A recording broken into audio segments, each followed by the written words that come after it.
and start with the Pledge of Allegiance. I pledge allegiance to the flag of the United States of America, one nation, under God, liberty and justice for all.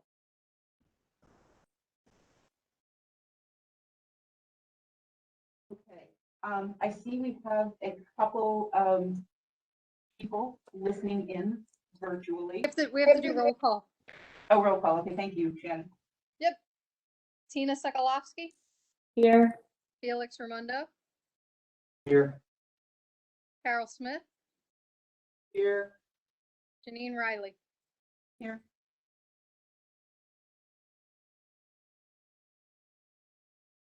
Okay. Now that we're through that, again, I see a few people joining us online. I don't know if anyone would like to offer any public comment or if they're just here to listen. If you would like to offer public comment, now would be the time, please.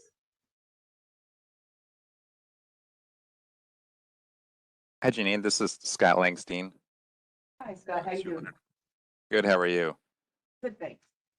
Address is 200 West Elm Street. And just following up to see if the board has had an opportunity to discuss the prompt payment discount, as the association is in the process of doing our 2022 budget. So just want to see if you've had an opportunity to have any further discussions about that and any decisions made. And I will answer, I guess the short answer is no, we haven't. Honestly, Scott, with as much going on with the borough and the memorandum of understanding, the MOU, we have not addressed the prompt payment discount. Additionally, we will be looking at our budget and things going forward, but with the agreement that I believe we're going to be entering into with the borough, I really don't know, honestly, the status of the prompt payment discount as it exists. Like, as I've said to you before, I've been a lone holdout, maybe not a lone holdout, but I've been a strong holdout on this issue. And I feel that I may be even losing my footing. So the short answer to your question is no, we haven't, but I don't know really how that's going to play out for us in the long run. I don't know, Carol, Felix, if you have anything to. Well, you're right. We haven't had an opportunity to give it a good discussion, but that doesn't mean we can't put it on the agenda for next month. Do it over the next month. Discussion what it is, what the financial impact would be if we were, and that way, we'll have a discussion next month. I don't think Scott's question is about removing or not. I think it's about, are we able to give it to all of the grant? It would be tweaking it so that all of the grant residents can benefit from it. It's just not one credit to the grant. Right. It's based on an account. Correct. Yeah. Right now. So, I mean, if you want to dive into what it is per account that's in discount, which the equitable nature of it can be discussed, whether it is fairly distributed amongst all residents. Now, I've stated before, I think that we probably should get rid of it. And it's tonight, but I mean, we should take it under consideration. And I think it will come into play as we plan our budget and go So forward. Right. There are things that we should put into the discussion. Yes, yes, Carol's going to be. Yeah.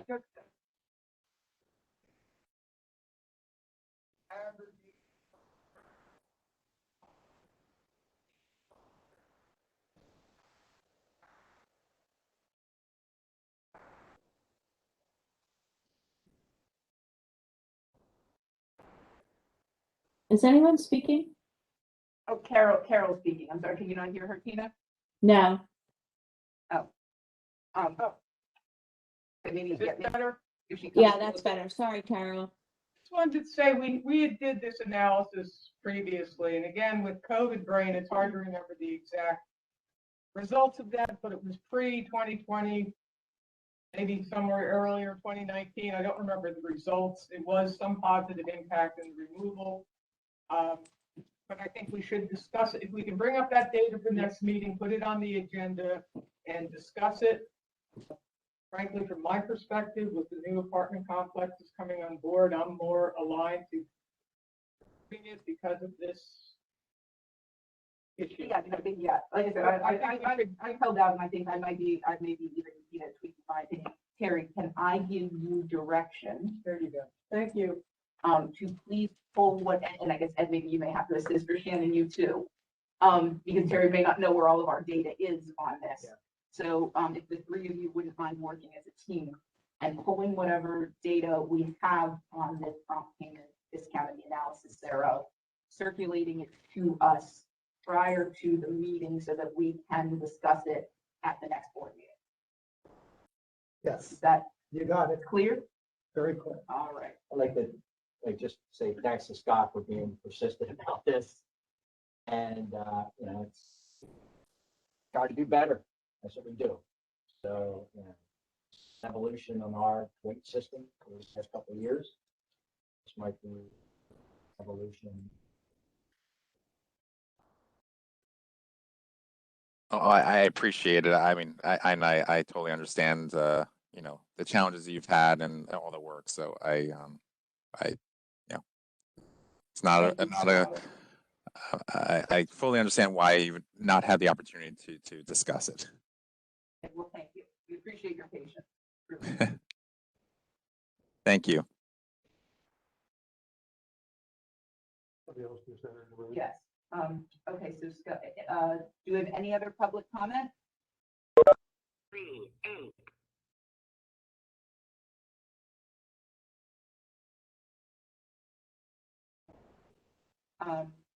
Okay, hearing none, I'm gonna go with no. We will move on and we will pass the torch over here to Chris Gibbons, and we will move on to consideration of refinancing our 2015 and 2017 loans. Great. Thank you, Chris. What I'm going to pass out is what was emailed to everybody in advance of the meeting, so I'm going to give a copy of what you probably have already, in case you don't have it present. Yes. Yeah. Yeah, it's in the packet. Yeah. It's in the packet. Yeah. I'll take one. I got one hand. I do, but many of them. Everybody else set? Yeah, thank you. Okay, so before I get going, maybe I should take a step back, kind of say how we got here and then go from there. You might recall, I contacted Terry to say, hey, Terry, with interest rates the way they are, there might be opportunity to refinance to save some interest costs as well as reduce your variable rate exposure, which both points I'll get into a little later.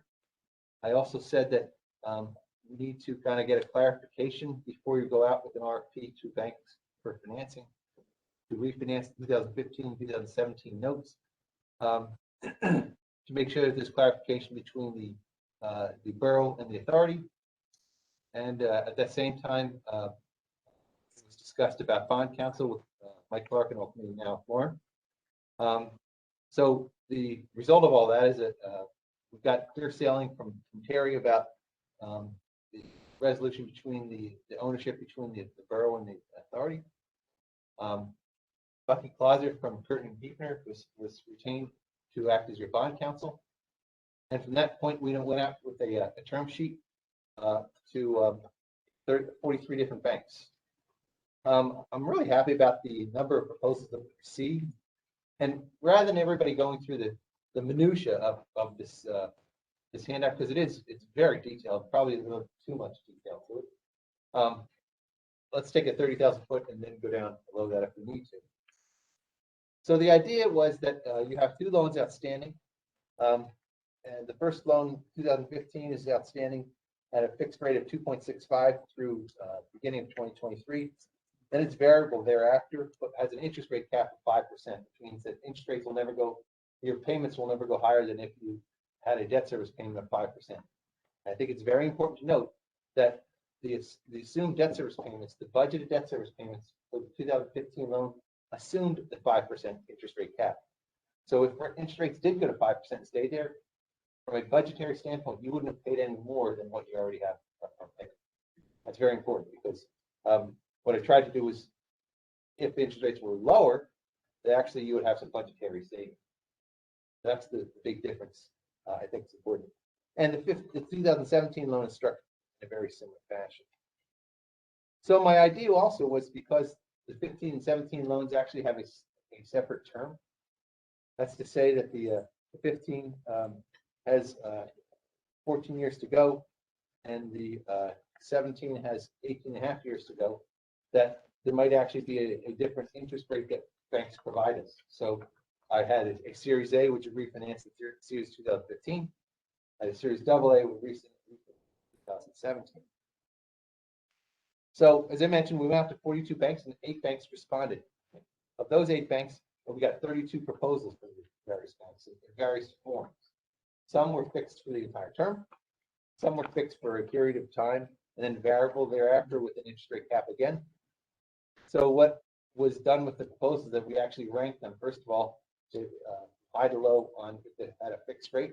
And we had several banks give us, first time on the Series A of 2021, which would refinance the 15s, that gave us fixed rates for the entire term. Then there were other banks that gave us the fixed rates from 7 to 10 years and then an interest rate cap after that. So how I ranked the proposals on the fixed / variable interest rates with the caps was I assumed, just like I had for the 2015, that interest rates are going to go to the cap, whatever their proposed cap rate was, and stay there for the remainder of the variable rate term.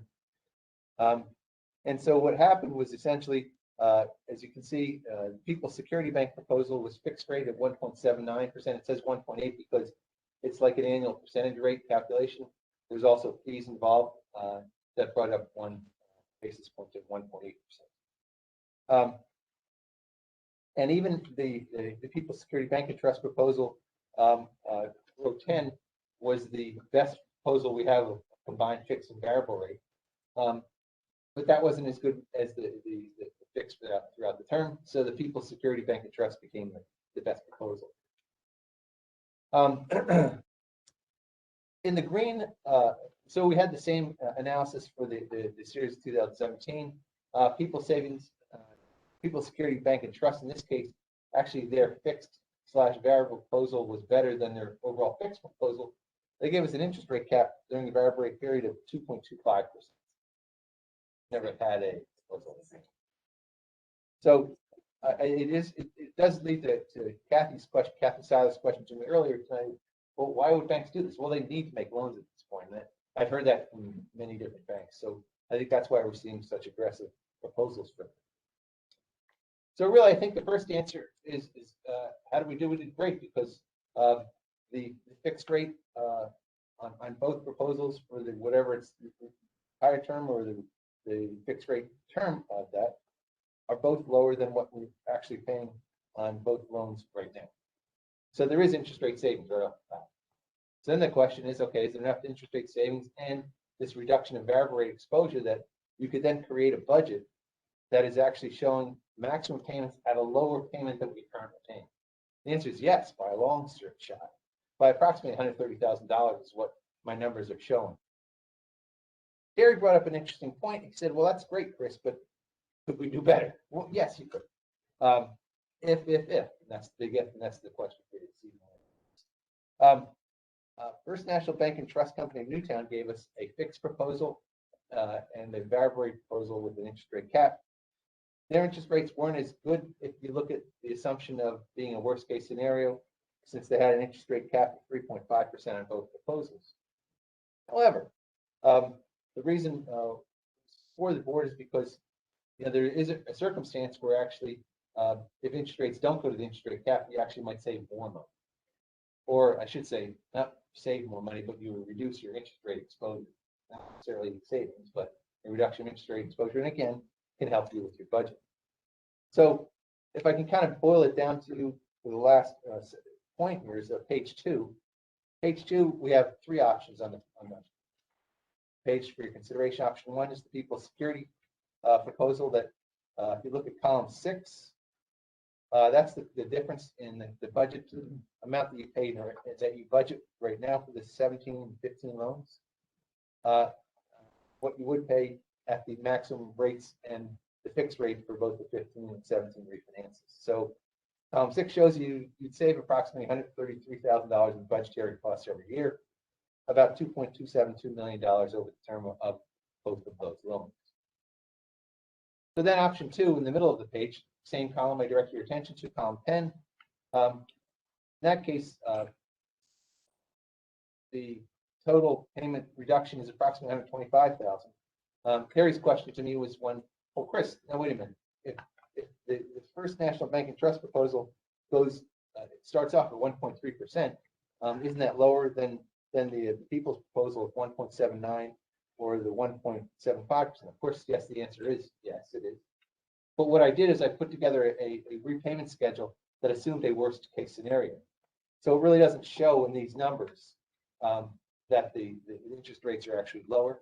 Because if you look at column 10 and then compare column 10 to column 6, it essentially says whatever you saved on the first 7 years at 1.3%, you kind of gave back and then some because of the cap being higher than the fixed rate that people's securities give them. Everybody follow that?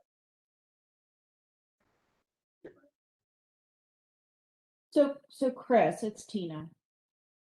In column 7 on First National Bank and Trust, you're saying that it's 1.3 through 2029, and I see the payment schedule there. But then in 2030, I'm not seeing that payment schedule reflect the increase of up to 3.5%. So if you took 2030 through 2040 at the 3.5 cap, that would be another $114,000 that's not reflected in here.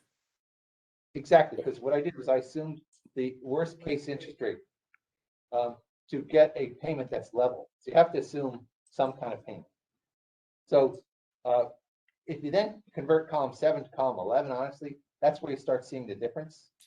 Because if you say tonight, hey, go ahead with option 2, well, option 2A, which is on the far right hand side of the page, might also be an option for you that would come into play if interest rates were less than the fixed rate cap that we had assumed. So as you can see in column 14, compare that to column 10, you actually do pick up more than you actually would under column 10 because of what you just brought up, that the interest rate could be lower. So that's what option 2A is representing if it didn't go to cap and it stayed in a variable in that range. Okay, I didn't quite understand how you came up with option 2A. Okay, thank you. That's helpful. Yeah, and Carol, you have something? Yeah, that's your stuff, Fred. This speaks to my question. What are the current variable rates and what happened over our last loans from your predictions to this? And I guess I would probably going to give us your recommendation, but that's what I'm wondering. If you can, especially with what's going on right now with the Fed, for me, I'm a little, iffy about the interest rates. So I'm just curious if you can tell us what happened with ours before and probability of if you can even assess it. Yeah, I mean, generally, I can tell you that the 19-year average prime or the 14-year average, that's what I used to look at columns 11 and 12. What has historically happened that would then give you some kind of an indication of what that interest rate would be? So, sorry, I thought you were done. If I was going to, in your packet is the current amortization schedule for the 2015 and the 2017. I know. So you can see that with Chris's projection of any new financing. go. No, I'm good. So to answer your question, that's what actually columns 11 and 12 are. If we have the same history of prime over the next 14 years on column 11 and prime over the next 19 years in column 12, that would be your payments. And your payments would be lower than column 6 and of course column 10 as well. So really the question then, Is it fair to say that there's the greater potential to save more money under option 2A. Yes. Definitely, Thank you, yes. Gary. That's, There is a potential if we go with option 2, whether it if it ends up being 2A, but there's a potential that it may not. Correct. If we Exactly. choose option 2, we're somewhere between 10 and 14. Yes. That's But we also recognize historical averages. Absolutely. Yeah, thanks. that was my And question. that's very important. And I think that's a Right. number, to me, that's a significant number. what number? The average, the The average 14-year average. Okay, so we're looking at what is possible over the course of what's in column 14, essentially. And that actually is true because the last 14 years have had some significant ups and downs that are probably represented. Happened in the It's 14 years. Yeah. I mean, what's the disclaimer they put in everything, Past tax performance reform, does not yeah, predict. same future. idea. It's no different. The only thing I would try to highlight here is that the difference between column 6 and column 10 is $140,000. The difference between column 6 and column 14 is that you'd save $105,000 more if you went with 2A rather than 1. So let me restate that because I don't think I did it right. In option 1 and option 2, it's $140,000 less you would save with option 2. But if option 2 actually morphed into 2A, you would actually save $105,000 more than option 1. And Right, okay, all right. And to be clear, option 1 under column 4 makes the same assumption that option 2 under column 8 does, right? Which is that it's going to go to the cap. Yes, So yes. potentially under column 4, there could even be a tad bit more savings. but Yes, not that's true. as That's significant- true. Yes. Not as significantly because the cap is at 2.25 as Uh-huh. opposed to Yes. 3.5, but there's still numbers to potentially move there. That's correct. There's also a difference of years, right? So option 1 caps with 8 years and option 2 is 11 years. So you have 8 years at the cap of 2.25 versus 11 years at a cap of 3.5. Yep. In option 1 to option 2.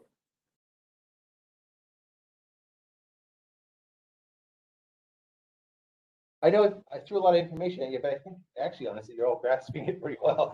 I think the overall answer is, It's not a- option 1, number 1 is not a bad choice. That's not a bad choice. Yes, Yeah. and option 1 is bird in the hand.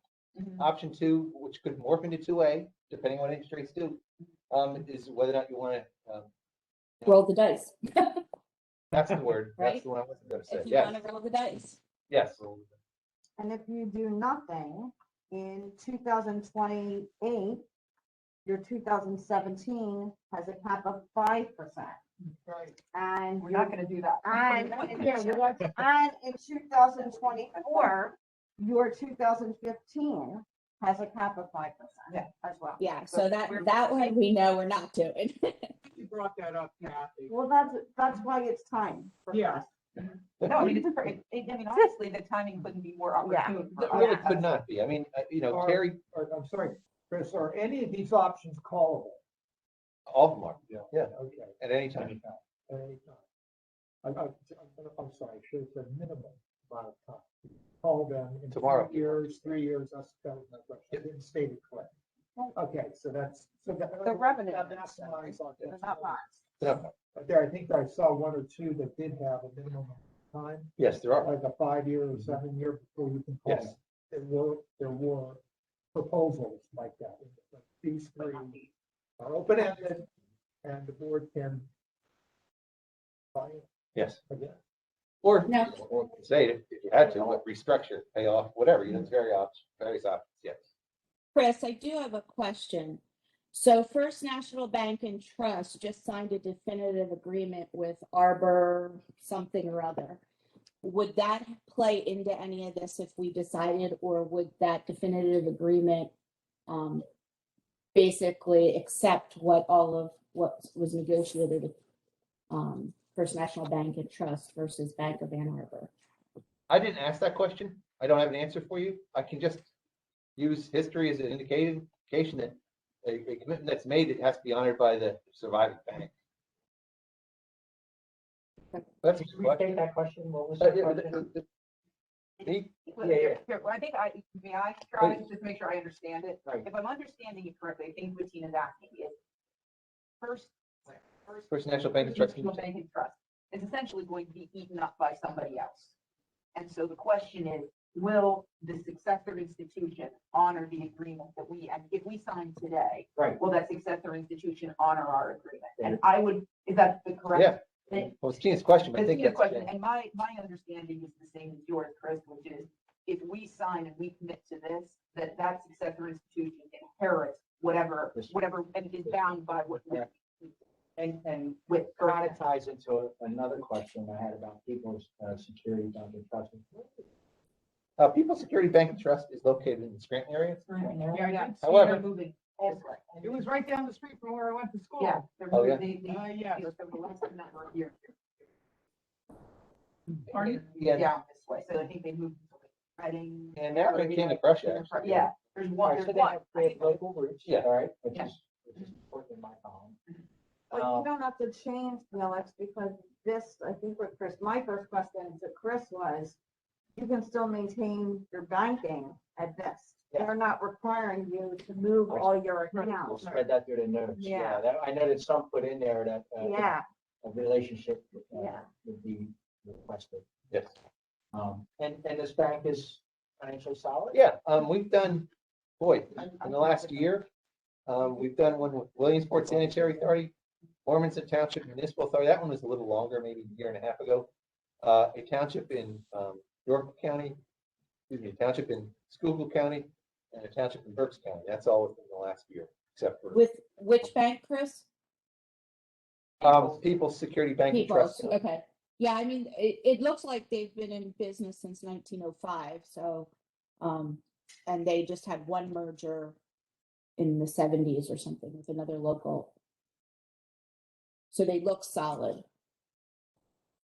And they're a $2 billion net asset company, so.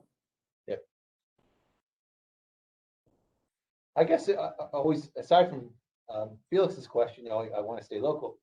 Keep in mind, as soon as banks loan you the money, whatever their credit is or whatever, you don't care anymore because you got their money in. You can just continue to pay them back. So it's a concern now, but that's, I guess, what Tina's point is. But after the loan is completed, well, not as big of a concern. that's the same one. Yes, it is. Yes, it is. Well, want to say this is all good news. So this is for ratepayers and this is significant. And I think that, very happy to. I'm more of a go with the bird in hand analysis that you pointed out. I like option one. I think it ensures that we're going to have stability and, I know the roll of the dice is nice, but it's $100,000 difference. I don't think it's $1 or $2 million savings. Let's just go with what we got. I'm inclined, my feeling is the same as burn the hand and work through the bush. Could save a little bit more, but we could lose a little more. I think all said, it's a solid option, for us, no matter which way we go, but, get fixed rate over the terms of the loan. How can you? Right. That's my inclination. Well, Carol, what are your thoughts? Well, I did it, I just want to thank Chris and Terry for getting this done so quickly. Sure. And I was surprised to see the fixed rate. My eyes kind of popped out because I don't think we've seen No. quite a good an offer like this No, we in the haven't. times that we've done this previously. And so I concur with both of you. And I guess I have one question. So we've had nothing from this in terms of this proposal. Yes, we did. They're there on page one, they're just lower on the Yes. list. I think I didn't. Yeah, they're in the They're variable number rate. 17, yeah. Oh, okay. They're 17 on that, and 29. I forgot. and 32. But, They put in, like, Oh, that's right, they were really high. Well, They were pretty high in that second one. Yeah, yeah, I forgot that. But, I guess I go for the, especially for my mind.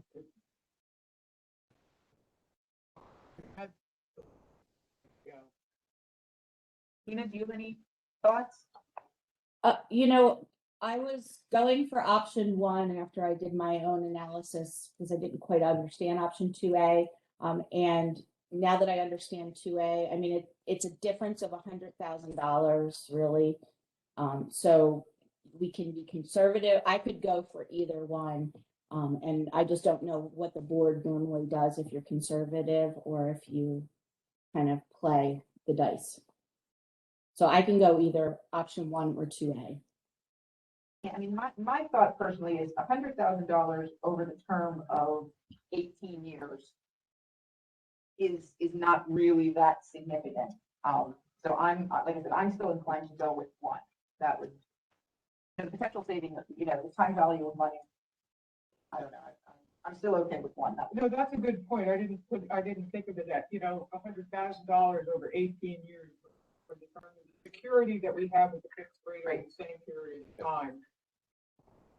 Maybe I'm just getting older, but I mean, to me, it's $10,000 a year potential savings. That's not potential savings, and that's not. I'd rather. No, I'd rather capture. I didn't think of it that way. the delta between 2 and 2A is what, 250? Yeah. 200 and something, yeah. 250 and, I just go with the savings on 1A, or 1, excuse me. 1A for this. Yep. All right. Do we need a vote? We are very. Yeah, I was gonna say, Janine, you call for a vote? Sorry. After that, important, Decided. after that important discussion, there was a decision to make there. I have prepared.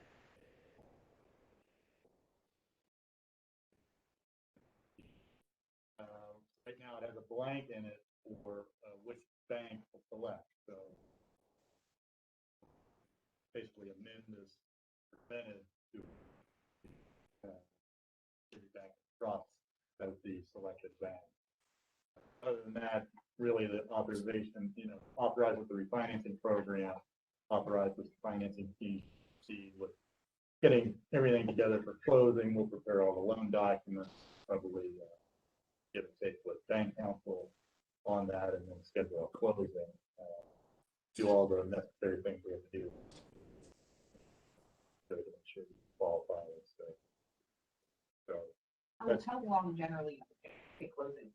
We've actually pegged the date, I think October the 20th. Okay, so. We did. So about a 30-day turnaround, I'm actually, give or take. I assume my notes that, my numbers on a November 2nd date, because it came in on November 1st, but Okay. let's get past that. So, So maybe we'll do November the 2nd Yeah. to make it Yeah. sync with the other payments. So that makes sense. So yeah, that would be the goal to close it. So then for our budget planning purposes, we would just go with option one, data. Because we would close before the new year, correct? Yes, I think that's. Yes. Yes. All right, I'm just trying to hear. Yes, so, sorry. That's okay. Lauren and I were working on a motion for tonight. Let me throw something out and then we can just, correct it as we go along. Motion to approve a resolution which will approve the refinancing of the 2015 and 27 notes with People Security Bank and Trust, and authorize, now we have Janine Riley here, however, let's stop there. I'm accustomed to seeing a whole bunch of different signatures on all these kind of documents. So Bucky, Chris, is one signature going to be enough for all the documents, or are we going to need multiple? Well, we'll probably need chair, vice chair, and secretary.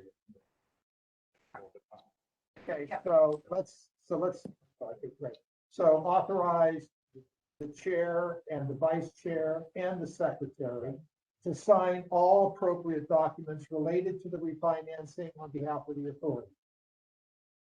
I'll make that motion. Thank you I'll for second. asking me to repeat it. Second. Very good. All in favor, or, Now you have to no, take a just roll a- call. oh, for Shannon, we take a roll call, or because we're here? Tina's not here. Well, This roll call, okay, Shannon, we're back to roll call. Okay. Tina Sokolowski, Yes. Felix Raimondo, yes. Carol Smith. Yeah. Janine Riley. Yes. All right, well, I guess we did a roll call, we don't do any opposed, so the motion carries. I'm just getting used to the names and names. We can't keep doing that. For purposes? So you're good with everything? I will. With the resolution? Number and go back. We're gonna be able to do that. These are both of them, yeah. Proposals from the bank. All right, so we have to sign off on these, right, for now? No, you do it later. Yeah. Okay, gotcha. Here, We you have also the have date to- on the- Scan a PDF to it. and that's- Excuse me? Date today, Eight 28, on the resolution. 9/28. Oh, on the resolution. Yeah, I think I have that. Oh, we just need to write in. Okay, good. All right, I'll double check everything. I'll send it to both Bucky and Laura, Excellent. okay? Congratulations, Wonderful. you guys got a great deal. Thank you, well, thank you for all your efforts, both. of you. Yeah, sure. Thanks, Nice guys. to see everybody. I know, I feel like I should Let's turn go. Bond market did earlier this week. Bank bonds don't go as quickly, so we'll see. I think for the last 10 years, every time we've done this, everyone said we're never gonna break this Never law heard again. it like that. We're never gonna break the law Right, when again. you're on the twos, it was like, we thought that was it. Oh, The last couple times we went. There's something that goes, oh, no bad news. Whew, that's cool. Good work, Chris. I know. Thank you very much. Makes Thank you you all. look good, right? Yeah, it doesn't hurt. Want to thank you. Oh, sure. All right, See Yeah. ya. Thank you, Chris. all right. Take care. Hey, thanks Tell again. me about that. I will, I'll send that in. Okay, bye-bye, everybody. Thanks, Chris.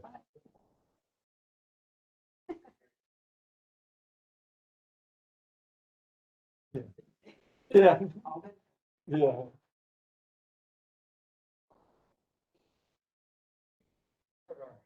All right, so now we're moving on to the next, item on the agenda. Yeah, Carol, what do you want us to point out, or are you? I'll move. Okay, all right. Well, let's move on then to the 2020 audit presentation. Tabby? I think this is always my thing. So I am smiling, oh, I'm sorry. Smiling under my mask. Because what just happened, example of a subsequent event, which needs to be reflected and noted in the financial statement. Traditionally, or all the years, the audit has always gone first, and most of the time Chris comes after me. So I'm not privy to that conversation and any board resolution, so you would be approving the audit before approving that board resolution. But since that board resolution has been approved and adopted, I will incorporate noting that, you know, effective September 28th, 2021, the board voted to refinance sewer revenue note 2015 and 2017. So it was just, sometimes you look at your financial statement and we're like, we go through it, approved, it's dated, you get the PDF tomorrow, but what's in another couple days? For this kind of No, modification. when it's a good- when you get, you know, in the ones, which is hard to believe, and when Chris first got here, and I knew that he was on the agenda, and the first thing I did was ask him the rate, and I couldn't believe that it was, you know, I thought the twos were good when you got them in 2015 and 2017. And, you know, the 5, it's right now, when you see that 2 years on the horizon, you know that it's time to negotiate because we don't know how long this is gonna last. In your packets is 2 letters. These are the letters to those charged with governance that are required as part of my audit process. So if we take the first letter, I don't know what order you have, but the first sentence is, in planning and performing our audit of the financial statements. Yep, that would be a first. Okay, that's the first one. To the members of the board. Yeah, so this one talks about significant deficiencies and material weaknesses being identified during the course of the audit. And again, I am pleased to report that no significant deficiencies or material weaknesses were identified during the course of the audit. The one item that I did note was that the authority did not file the BCED financial report, CLGS 04, within the time frame, which is the June 30th date, because we held the audit up for the information from PMRF, which was delayed because of their internal computer upgrades. So I wanted to mention that because there is no ramifications of filing that late, but it is something that we did for the first time since 2009. Tina, you haven't seen this part of the process. I just wanted to make sure that you didn't have any questions about the audit process as it relates to the material weaknesses and significant deficiencies. You're on mute. Did that. Well, she does, yeah. No questions on this one. I do have a few on the next one. though. I always tell the authority to put these on their website with the audited financial statements, because this is something you should be proud of. The next letter talks about the audit process. We talk about accounting estimates, and obviously the biggest estimate is the depreciation and the estimated useful lives of the plant, which is our largest asset. So that is an estimate that we allocate the cost over the estimated useful life between, 5 and 40 years. The other significant estimate in the financial statements is the net pension this year becomes an asset versus a liability in the prior year. That's the information that is calculated by PMRS, and we rely on them and their actuaries as experts to include that data in our financial statement. Certain disclosures in the financial statement are significant to the reader or sensitive to the readers. That's the disclosure of the custodial credit risk in note 2, the sewer revenue notes, which we just discussed in note 5, the disclosure of the net pension liability or asset in note 6, the disclosure of concentrations being revenues from Plymouth Township, and the disclosure and risk of uncertainties related to COVID-19. This is in everyone's financial statement this year because we know the short-term impact, we don't know the underlying long-term impact. We thought that we would have an impact of receivables and what those trends would look like in terms of delinquencies. There were no difficulties encountered in performing the audit. There were no corrected and uncorrected misstatements. There were no disagreements with management. The representation letter will be dated once the audit is approved. There was no management consultations with other accountants. There were no other findings, and the other matters relate to the responsibility that I'm taking as it relates to the supplemental information and the information from PMRS that's included in the financial statement. And of course, as I go through these, I always see typos. So I'm looking at the changes in net pension liability, but this year it's a net pension asset, and we will talk about that. Any questions on this particular correspondence? Can you just explain to me the management estimate of net pension asset liability is based on the actuarial valuation at measurement date? Management should evaluate key factors and assumptions used to determine net pension asset / liability in determining that it is reasonable in relation to the financial statements taken as a whole. Can you just help me understand what that actually means? So when we get into the weeds of the financial statement, I'll go through that footnote. Can you wait for that so that we can Yep. get to that footnote? Okay. Yep. Okay. But that's my only question, is I want to understand that a little bit Okay. better. That's fine. So now we will go on to the financial statement. If we turn to page 1, this is our independent auditor's report outlining management's responsibility, my responsibility as the auditor, our opinion, reflecting that the statements are in accordance with accounting principles generally accepted in the United States of America, and they're presented fairly. Other matters, there are certain required supplementary information, and then there's certain other supplementary information, which we'll talk about as we go through the financial statement. The required supplementary information is a lot of the actuarial tables as calculated by PMRF. The other supplementary information is the schedule of operating expenses and the schedule of general and administrative expenses. The MD&A is provided by management, and that covers pages 3 to 8. Just management's update on the financial statement. And then we go to page 9, which is the statements of net position. What you'll see here, did everybody get a chance to get there? I'm sorry. You'll see under current assets, the increase in cash from 2020 to 2019. A lot of that is the result of the connection fees, the influx of the connection fees for this year.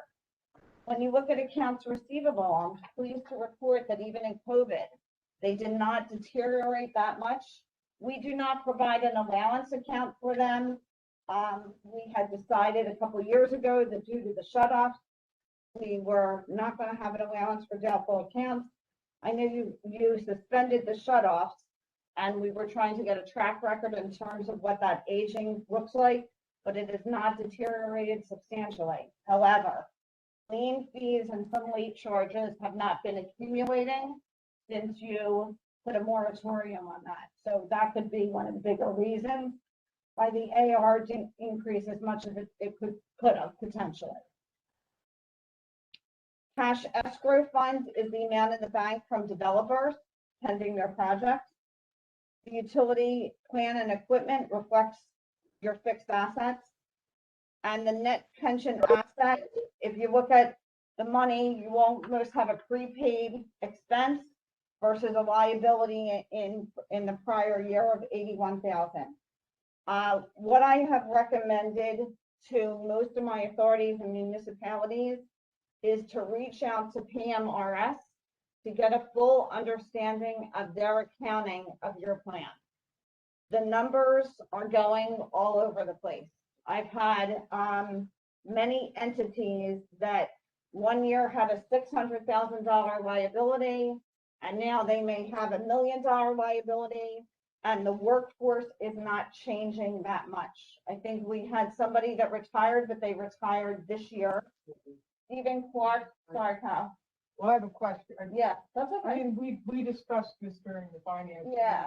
meeting, And again, it was puzzling then. I'm just curious from our standpoint, you gave us an action to do, and I hopefully Terry will do that.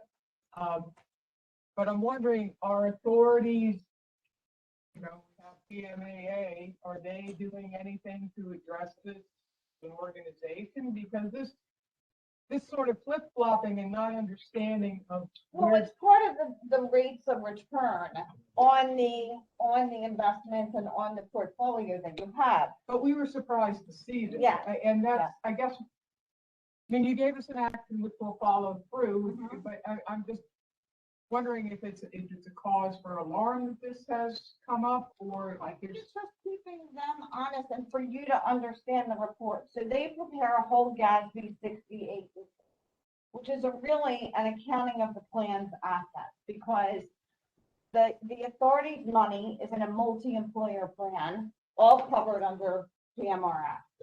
And there is actually an account for your plan as part of their asset. But just to understand how everything works, especially when you have Michael retired in June. And you have Stephen that I guess his assets went to his other plan or not. Now you have to realize the valuation of the plan is 2 years back. So they're 2 years behind. So if we look at 2018, you have to go back to 2018, 2019, and the economy and what was happening with the rates then. And a lot of plans had losses at that time. So you kind of, what I look at is, for many, many years, no MMO was paid by the authority. And it's only in what, Shannon, the last 3 or 4 years that you started paying the MMO? And that amount, that quarterly amount, you pay it quarterly, right? Yes, quarterly. Yeah. No, we pay the MMO once a year in December. Okay, all right. But that amount keeps creeping up a little bit. Now, granted, your workforce is aging, everybody's getting older by a year, but just to understand their calculations and to kind of keep them honest in the questioning. So will you Can I be jump in able, for a second? Yeah. All right. This is pure speculation on my part, but I'm looking at the MMO that we're going to talk about later. First thing that jumps out at me is that we're not amortizing unfunded liability. It's zero. That's a little bit on the rare side. That piece of it. The second piece is the amortization of what they referred to as an actuarial surplus. Okay. Essentially, as I read this, all we're paying for is what they refer to as normal costs. Mhm. So that looks at just your current employees and projecting out those whatever the cost of those future benefits are going to be for just the future employees. And there's nothing that you owe from the previous employees or from the previous time of the existing employees. Okay, typically you see those two elements in, you see the normal cost and you see that amortization of the unfunded liability. Your zeros on those. That's pretty darn good. Okay, that's very, very good. So that could reflect why we're in, again, I'm just speculating. Oh, no, I'm we'll get to shooting- I'm that. shooting from the lip here.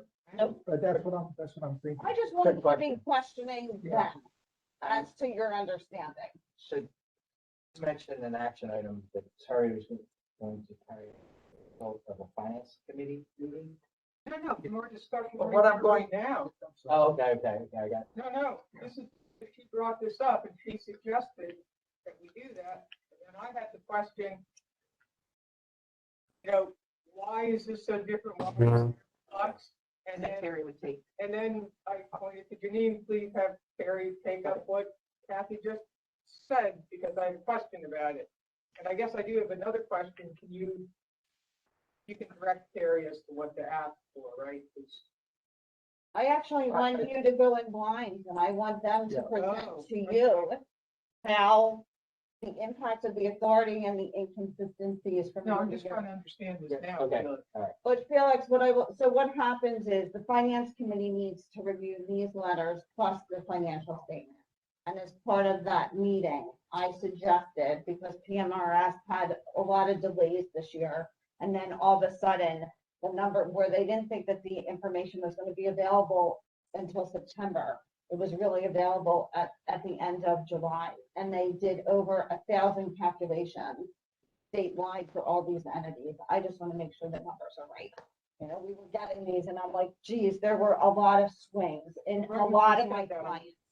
No, From one year it's to like the next. So I'm just getting turned around a little bit. So the finance committee met, and out of the finance committee, there were some action items that were requested to follow up. Just the one, which would be to contact PMRS at some point I during was the saying, year.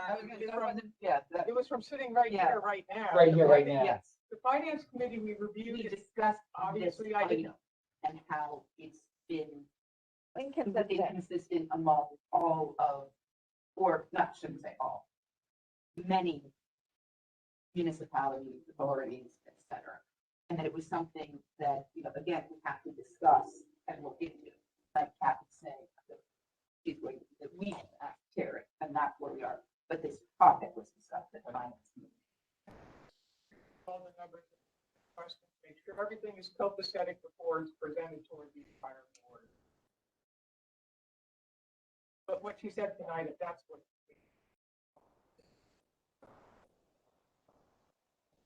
I'm trying to understand it more fully myself. We're not actuary, so we're relying on them as experts, which I note in my work paper engagement file. But just to make sure, you know, when we individually invest money, you talk to an investment advisor, you're gonna keep them honest and make sure that everything is operating as you or the authority wants. There's some authorities that have different types of plans. Some authorities have this type of plan and then have a 457 or other plans on top of it. Just to make sure that, you know, as fiduciaries to your employees, that the plan is operating the way you intended it to operate, which I believe it is, but it's just keeping them honest. And I actually wasn't even sure what an actuary does, but business professional who deals with the measurement and management of risk. Right, so they are looking at life expectancy tables for for your workforce. And for some retired individuals, because there are retired on there, a couple that we go and, so what happens is I will look at these reports, everyone has an account balance. It's based on salary and contributions, and I tie that into the employee's W-2s. To make sure, because that's the basis of the MMO calculation. Contribution. Right, so we are making sure that those numbers tie to our numbers, yeah. Trying to get it, there was a lot of information that got dumped there. It's Even above my knowledge base in terms of the algorithms that they use. Right. You know, I think it's important that, you know, when we are in the private sector, we have 401ks. Right. Talk about, you know, ask your employer, review statement. Once a year, somebody comes in to discuss the plan. I feel like we have this plan for the asset or liability, but we don't take it that much further in terms of getting an understanding of what that means to the authority each year. In addition, when you're doing the budget, now Terry has the numbers, is that the 2022 MMO? Right, so he'll be able to put those in the budget, but if it increased or if it decreased, question as to why. Right. And, you know, if I may, the reason focusing on this particular line item so much this year is because one, PMRS was delayed getting us all this information. Second, the anomaly that there have been so many swings in so All many over. different plans that it's causing happiness to say, hey, everybody, not just, you know. So you're seeing a global perspective, we're only seeing ours, yeah, so you're right. seeing. I am trends going within the over industry. my client, Yeah, you when know, Felix was happy was telling us, and We I don't want to wouldn't- make Miss Snow happy, no, but like, I mean, she was saying that $1,000 liability. and the Like an eight- workforce so it's didn't like- change. Like an $800,000 Right, swing. right.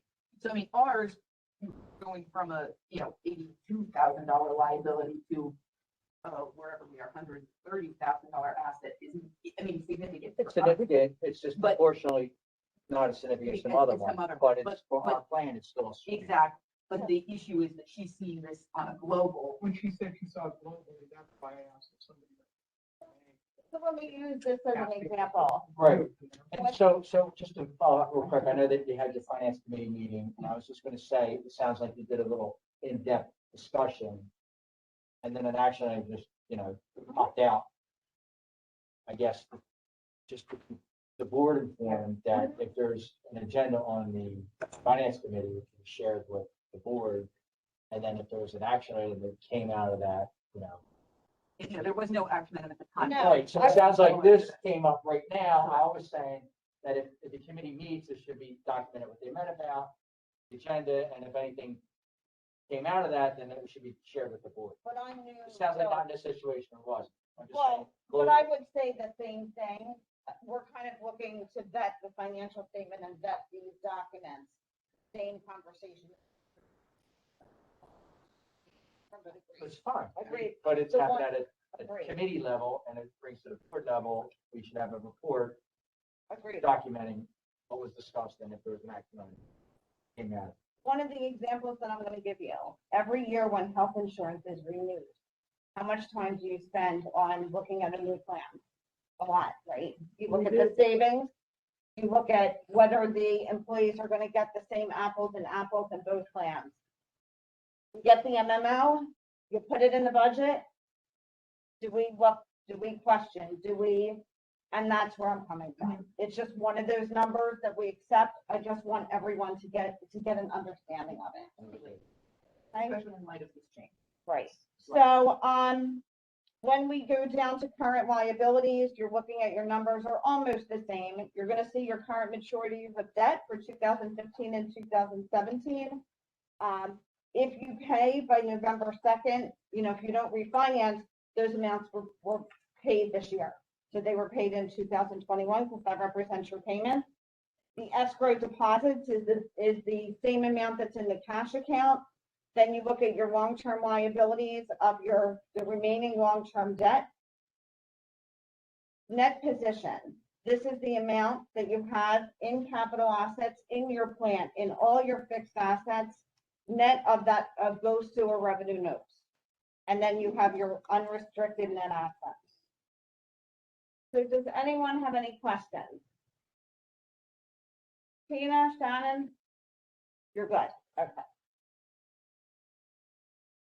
When we go to page 10, this basically is your income statement of the authority. Biggest number that's going to pop out in your revenues, obviously, is going to be the connection fees. The operating expenses are down a little. There weren't a lot of repairs. A lot of things were delayed. There were other expenses that were larger than normal. We had a category for COVID expenses, but by and large, some of our other expenses related to repairs, related to supplies, maybe a COVID supplies, but you just maybe didn't. You put off things as it relates to the operations of the authority.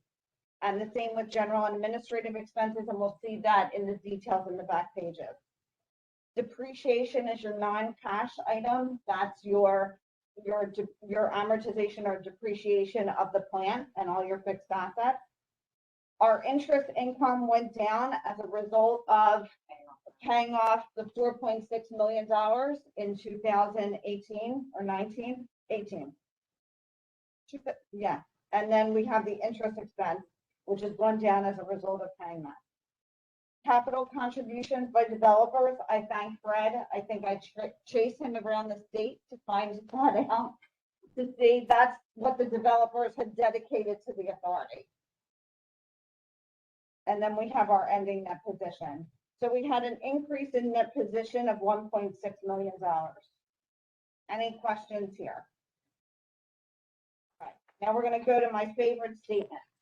This is the statement of cash flows. This is going to show where your money came from and where it went to. So if you see your cash received from customers, that also includes the connection fees, cash payments to suppliers, cash payments to employees. Where were your financing and your capital items coming from? You can see the $4.6 million pay down on 2017. And therefore the lower interest income that was received. So overall, our cash increased from a negative 3.3 because the 4.6 million went out the door to an increase in cash of 1.7. The components on the balance sheet are below, just showing the change in accounts receivable, the change in the prior year. We had a grant of $337,000. I think there's another, is there another grant that'll be 2 grants for 2021? Well, we'll receive them in 2022. Grants. We get an extension of the. We don't have to use the money in June 30th of 2022. So when do we capture that on the state? 2022, we're not gonna capture it. I doubt it, but I don't know. The last 2 times I've signed this contract, the guy literally started through like a week later. Okay. So we got to go through that, I don't think that, but yes, you're right, it'll be 2022 revenue.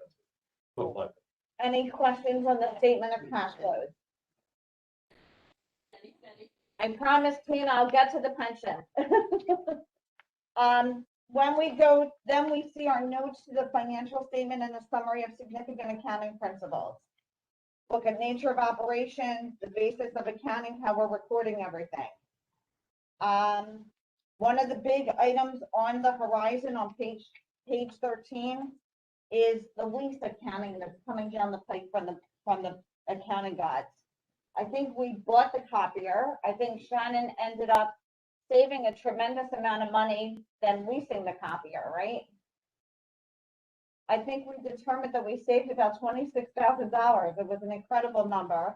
But we have to be careful of identifying any rental payments for anything that would then have to be put on our balance sheet. The next note describes the budget, the treatment of property, plant, and equipment, the use of estimates, accounts receivable, restricted assets as it relates to the developer, escrow accounts, capital contributions, net pension, the deferred inflows and outflows, and our revenue and rate structure, as well as our compensated absences. If you go to page 16, you're going to see in note 2 what our cash is comprised of.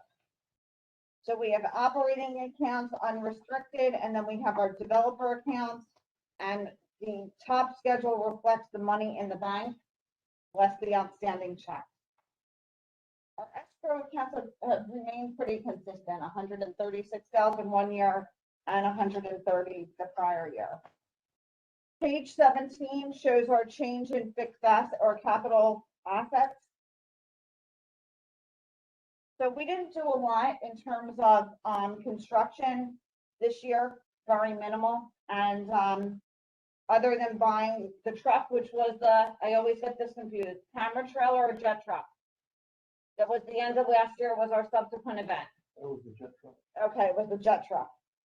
So that came in this year, but was disclosed in our financial statements last year because as of the date of the financial statement, we had purchased that. I think there was delays, and that was prior to COVID. There was a delay. Yeah. the production, it just wasn't fully completed. All right, pages 18 and 19, I really like because this reflects now, normally I used to say, okay, those are your revenue notes. But these were the principal and interest payments before you adopted the resolution tonight on those two revenue notes. So that these next year will be refinanced and you'll see your series of 2021.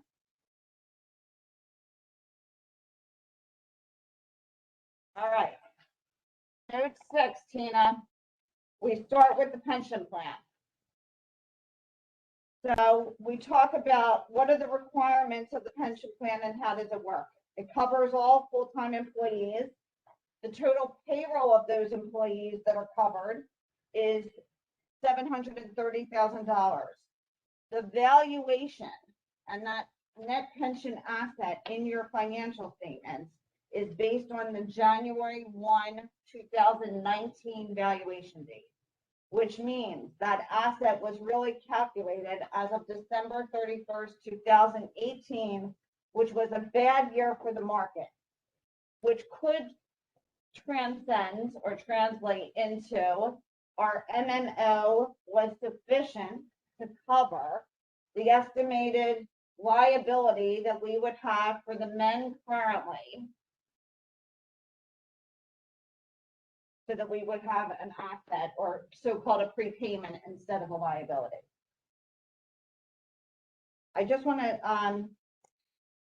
to bring your attention to right above the note 6 pension plan, where it said when you refinance the series of 2017 note, you extended the articles of incorporation to May 15, 2067.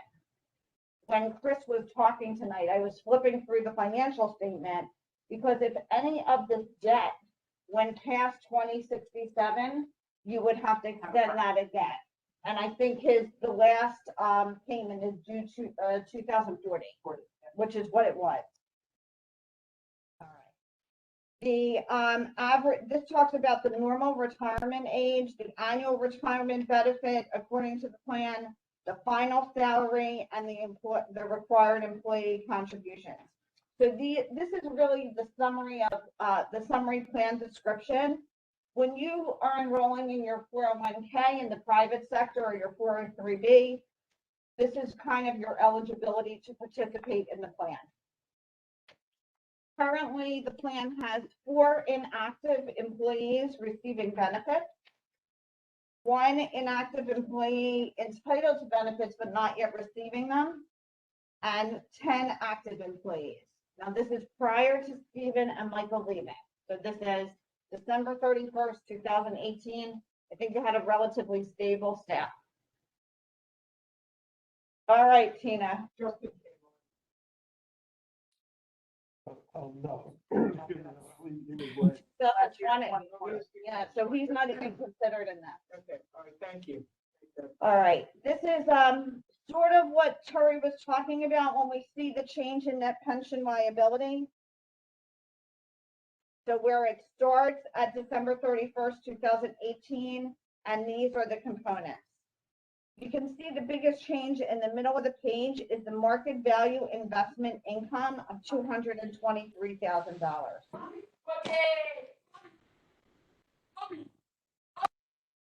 So Tina, this reflects the roll forward. You're on mute. Now that's my daughter yelling in the background, sorry. Oh, I'm so sorry. Okay. This is the roll forward of the net pension liability to now the asset and the different components of that. So you'll see the contribution by the authority, the $14,198. If Terry goes back to 2018, that was the MMO that you paid. Okay. Then the employee contributions, the PMRS investment income, and some of the other components. There were $24,000 of benefit, $24,053 of benefits paid out of the plan. Right, and that would be comprised of the 4 inactive employees that are currently receiving benefits. Any questions on that? Tina, is that helping? Yeah, thank you. Okay, well, we're not done. So then we go to page 22. All right. 22 looks at the discount rate. Now, I must admit, pages 22, 23, 24, those 23 to 24, and then some schedules in the back come right from the valuation report that is provided by PMRS. Because they are experts, and Sharon is tabulating this information for them, and I do my due diligence on Sharon. I am taking their information and including it in your audited financial statement because it's required. Yeah. So I am not recalculating. I am tying in the payroll numbers that I can, but I'm not an actuary. And that's why when you're asking questions, I just want a conference call with PMRS for everyone to gain an understanding.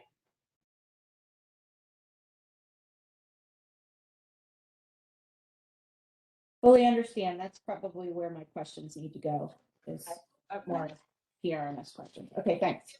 If we go to page 24, you're going to see the components of the calculation of pension expense. And Terry was talking about this a little bit with the service costs and the additional administrative expenses, and then the financing costs. Some of these numbers are going right into the calculation of the MML for next year. Note 8 on page 25 reflects the payments that we've received from Plymouth Township. Note 9 is the collective bargaining agreement. I think this is the second year of that agreement. You used to have a 2-year agreement. It's now a 4-year agreement, 5-year agreement. Note 10 discusses the risk and uncertainties as it relates to COVID-19. Note 11 talks about subsequent events. So one of the items that I included was related to the ordinance. And then, I guess, restoring the status of the authority to prior to the ordinance. This language and that part of the footnote has been vetted by Mike Clark. So I had him take a look at it. I took the language right from the document.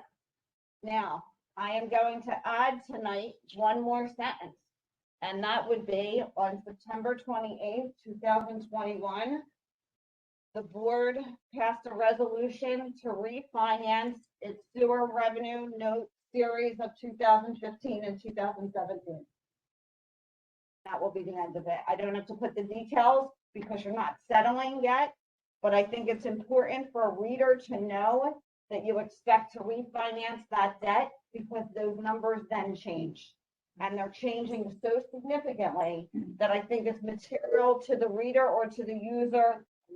They must have I must have got bored them.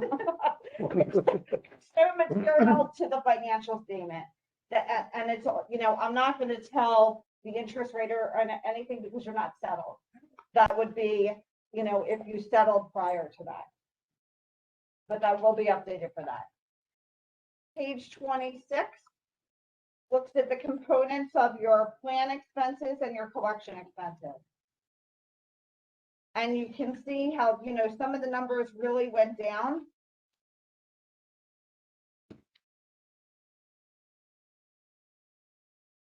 And some fluctuation.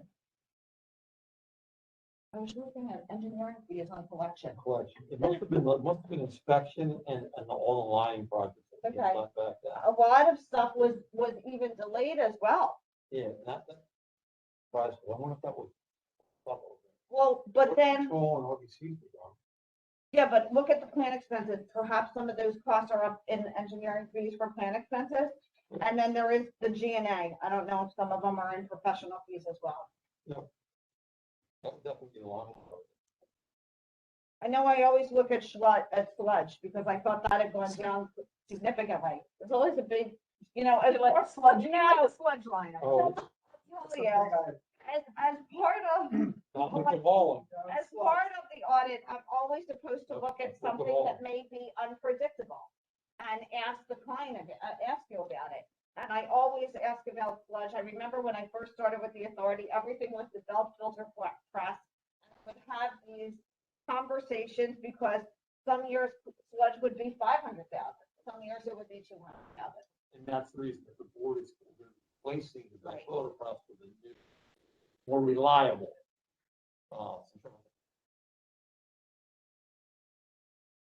If you look at page 27, you're going to see the operating expenses, the G&A expenses.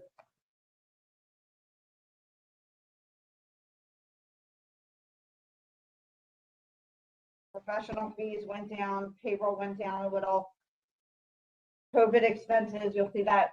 Shannon was actually capturing that because we were hoping that there would be some grants that you could apply for, although that never kind of came through to fruition. What a professional.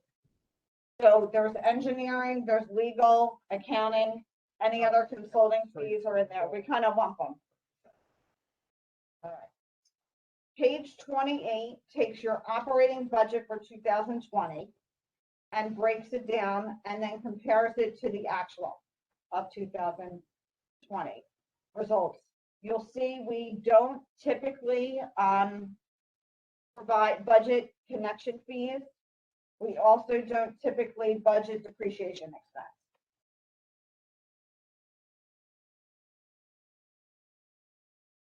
And I will tell you that the numbers, other than if you back out the connection fees, look where you were in revenues. In a very, very difficult year to predict what would happen.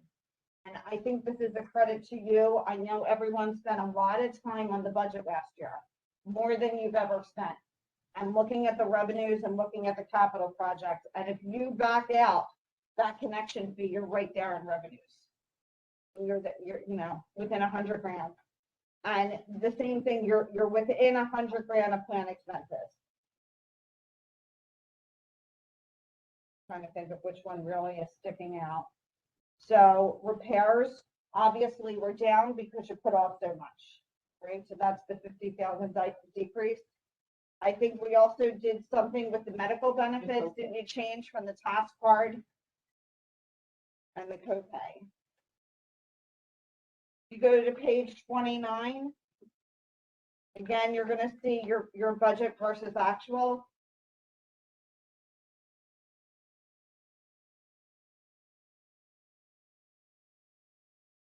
You know, nothing really is sticking out. Maybe there's some overtime or wages. Actually, maybe there wasn't as much overtime as we anticipated because of the year. And then page 30 just shows the summary. Again, we don't budget for capital contributions either. And if you look at interest expense, the reason that number is so high, that includes the principal payment as well as the interest expense, because the authority has always said, I have to pay that cash. I know it's on my balance sheet, but I want to show it in the operating budget. Because typically that was $400,000 or $500,000. All right, Tina. So on pages 31, 32, and 33 are changes in the net pension liability or asset. We kind of say that. We are required to present 10 years of activity. This accounting standard came into play in 2013. So by 2023, you'll have your 10 years. I don't know what the schedule is going to look like. The numbers are going to be really tiny, but you will have your 10 years of activity. When I'm looking at this information, it's very hard to predict what the numbers are going to look like. It's very hard to predict what that pension liability or pension asset is going to look like a couple years from now, based on the interest rates and everything else. I look at the current MMO and make sure that that's accurate, because as long as you're funding that, then based on the actuarial tables, you should be okay. That's the intent of that MMO. Any questions? And I know this is your first time through for the authority, so I didn't know if there's anything that you're used to seeing or talking about that may be different than what I said today. Nope, I'm following just fine. Thank you. Okay. So normally you take a vote to approve the financial statement for issuance, and we usually date it this tonight. I don't know what the rules are, like that whole. We have to make that motion subject to your amending and adding the statement regarding You could, the refinancing of the 2015. the approval of the refinancing, not that it happened, but the approval to proceed with the refinancing. Yes. And then I will add it to my budget. Okay, would anyone like to make that motion? The motion, say again, is to approve the audit, the audit financial statements, subject to the slight revision to include the approval of the refinancing of the 2015 and 2017 sewer note. I'll make that motion. I'll second it. All right, roll call, Shannon? Tina Sokolowski, Yes. Felix Raimondo, Yes. Carol Smith. Yes. Janine Riley. Also, yes. All right, motion carries. Okay, so what I will do is I will update the financial statement, send it to Terry, who can send you a PDF so you can review. The next step is then filing the DCED report. 3 years ago, the DCED report was paper. I would give you a bound version of the financial statement. I would do the DCED report, and we would have, you would maintain a copy here, send a copy to the Borough of Conshohocken, and then send a copy to the state. It is now electronic, so I will work with Shannon to do that filing, probably next week, Shannon, when you're able to come in and once I have the financial statement. that easier for you? What, to do it electronically? Yeah. It doesn't, That doesn't. doesn't matter. So sometimes you get a little weary in terms of the PDF because you need an unsecured and sometimes you need a secured version. So we end up, just uploading whatever it takes. Sometimes there's kinks with their system because it is old. That's what I was. It is archaic. So Tina, you're used to the borough. You're probably used to a 100-page financial statement. So this is only one fund. This is not your full-blown, full government. I also wanted to take the opportunity to thank everyone. This was a difficult year with COVID and a lot of remote, and everyone has been really, really engaged, and that's a wonderful way to work with children. So I really appreciate that and commend you as a board. Well, thank you, President. We appreciate you too. Thank you. Financing, because it's hard to believe. Yeah. I'm still blown away by that.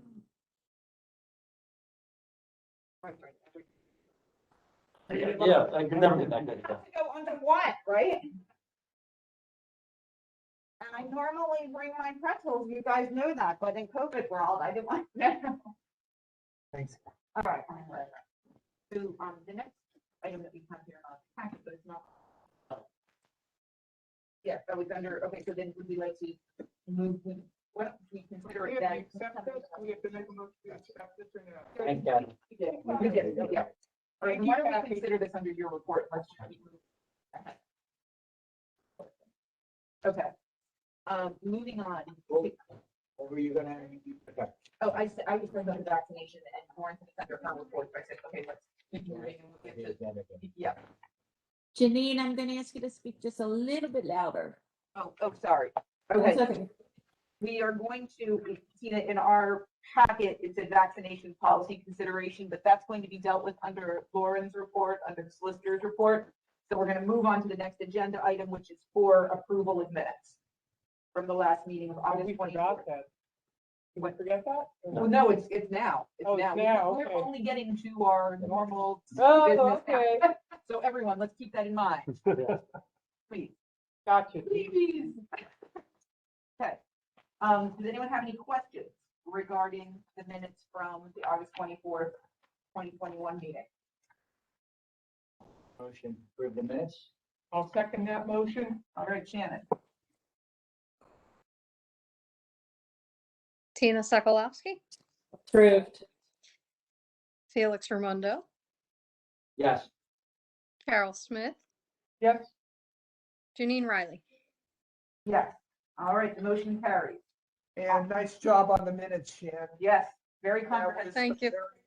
I'm sure that was a challenging exercise for you to keep track of, yada, yada, throughout that night. So you did a good job with that, capturing the Thank essence you. of it. Okay, on to the financial report. Do we have any questions on the bills to be paid this month? Before we get to that, just for a second on the table of contents, and it might tie back to the question I was asking earlier about the finance committee. Mhm. Can there be a section Oh, yes. here that Sorry, captures yeah. the financial committee activities? Whether it's an agenda or items discussed, there's some way, Going forward or when we have meetings? Yes, Correct. yes, I think, yeah, I mean, yes, we don't, yeah, we don't have meetings every month, but yes, when we do, I think that is a good idea. Add that. I'd add that as item number 7. that's fine. Is that good? Yep. Does that work? Okay. Sounds good. And to that, I feel you reminded me, that we wanted to, explicitly ask, Terry, to reach out to, EMRS yes. and inquire as to essentially request explanations of the swing. Again, we're going, or the calculation, I should say. We're, as per, if I understood Kathy correctly, we're going to, essentially, I don't say play dumb, but we're not going to offer anything. We are essentially just going to ask the question and wait for a response. So, I'd be happy to do that. I'm sticking my neck out and I'm saying it's going to be a consequence of the investment, rate of return, but of course, certainly. I got it. All right, thank you. Okay, thanks, Bill, for reminding me of that. So, okay, going on now to the bills to be paid. Does anyone have any questions on the bills to be paid? I do not. I do not feel any questions.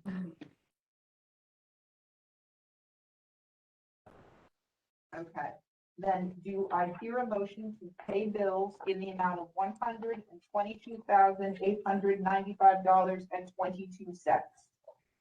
That motion. I will second. Roll call?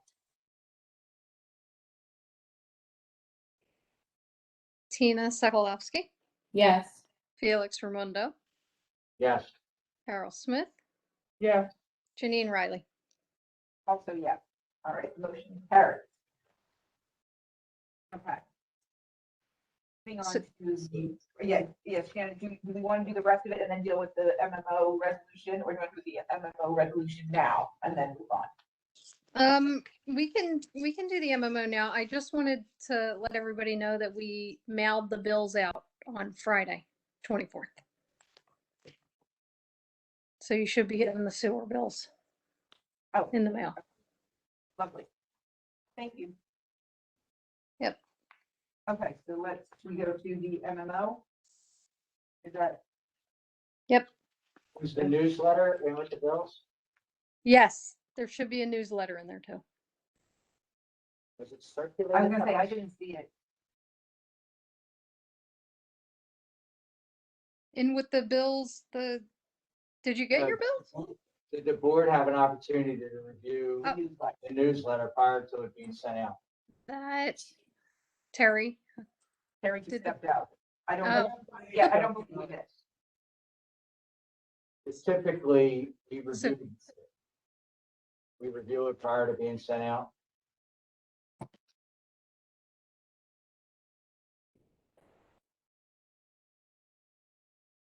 Yeah, so Terry was the one who handled the newsletter, so I am not sure. I kind of handled the newsletter. So I guess I didn't pay that much attention to it. I know Ed worked on it a little bit. I have copies of it here.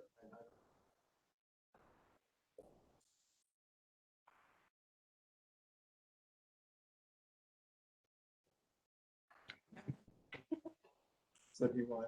Well, usually I don't know if it's been codified, Felix, usually we do. Right. Look over it,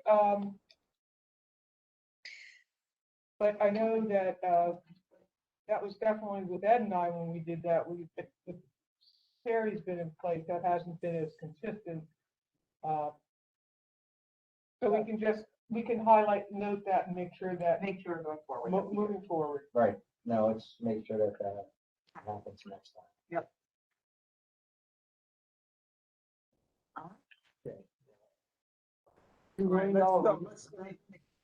If I can, I'm sorry. Teresa's the one that puts the newsletter together. Correct. So we'll direct Teresa to send you all a copy. From Well, Teresa. it's not just sending her a copy, we come up with ideas for the newsletter as well. And I do have to say one thing the reason I like to look at the newsletter before it's sent out for you, Barry. But she sent out that one for the COVID and she had a photograph of yeah, and it would have, in my mind, would have been disruptive. So it's just nice to have a glance in case the second set of eyes sees anything that may be inappropriate, because we are, public institution, and I want to make sure that everything that we send out is appropriate for the public that we serve. So, Right. All right, so I'm hearing you want the newsletter to come from you folks. Yes. Okay, got it. Right? Yeah. Yes. And plus, Carol, you're very good at editing, and you Mhm. have a talent for that. Plus, also as board members, we're in tune with the community. So well, we do, sometimes Like we, I said, we sometimes contribute ideas. Exactly. no, you're exactly, Right. Felix, you're right on the money on this, that we need to, because generally we do groupthink for Yeah. and, originally I And had again, to say, maybe speaking of that, maybe, again, for our next newsletter, even even though it just occurred. Our fund, the fund fest. So that was, yep, exactly. That's what I was looking at. Yep. All right, so look, And refinance it. we've got. Yeah. Next Yeah. one. Yeah. Refinances. Save That's that what money. $1,000. I want to get. Okay. the fund fest projects. So fund fest might intercession. So.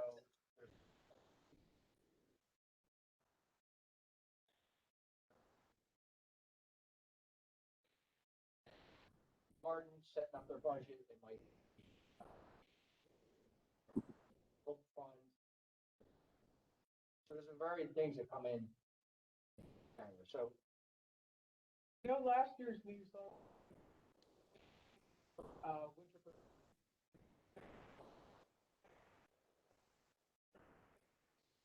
I used to work one-on-one with that, so maybe we should just go back to, I don't know, we can decide. Right, we can work that out, we got time. But I do have to say, originally I was opposed. I don't know if you remember, I really didn't think we needed a newsletter in the billing, and I think it's proven to be, It's a nice addition. quite valuable for the small space that it occupies, so. Oh, I think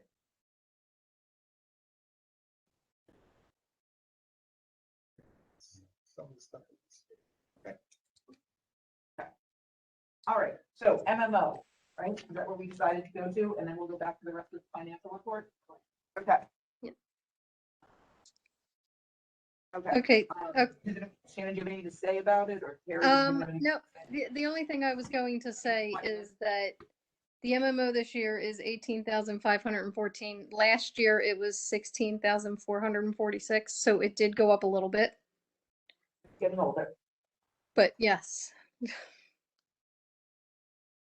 Okay. Other than, We make more money too. I'm sorry for repeating what I said a few moments ago, but that's, I look at your benefits, retirement benefits. I find them to be modest, fair, but modest. I think the amount of paying. Sorry, you need to speak up. Sorry, is a fair number. So I was just saying that we have very modest retirement benefits. The board clearly has done a very, very good job at being realistic about how you go about negotiating retirement benefits with your employees. You've come up with, in my opinion, a very fair package. And that's resulted in very modest pension costs for your ratepayers. So my compliments to you folks, the way you handle it. I mean that. I've seen much different, let's just say different benefit levels over my career. So you've done a good job. Thank you. So would anyone care to make a motion approving MMO, the 2022 pension MMO resolution? It's as simply as that. Yep. Okay, I'll make a motion. I'll second.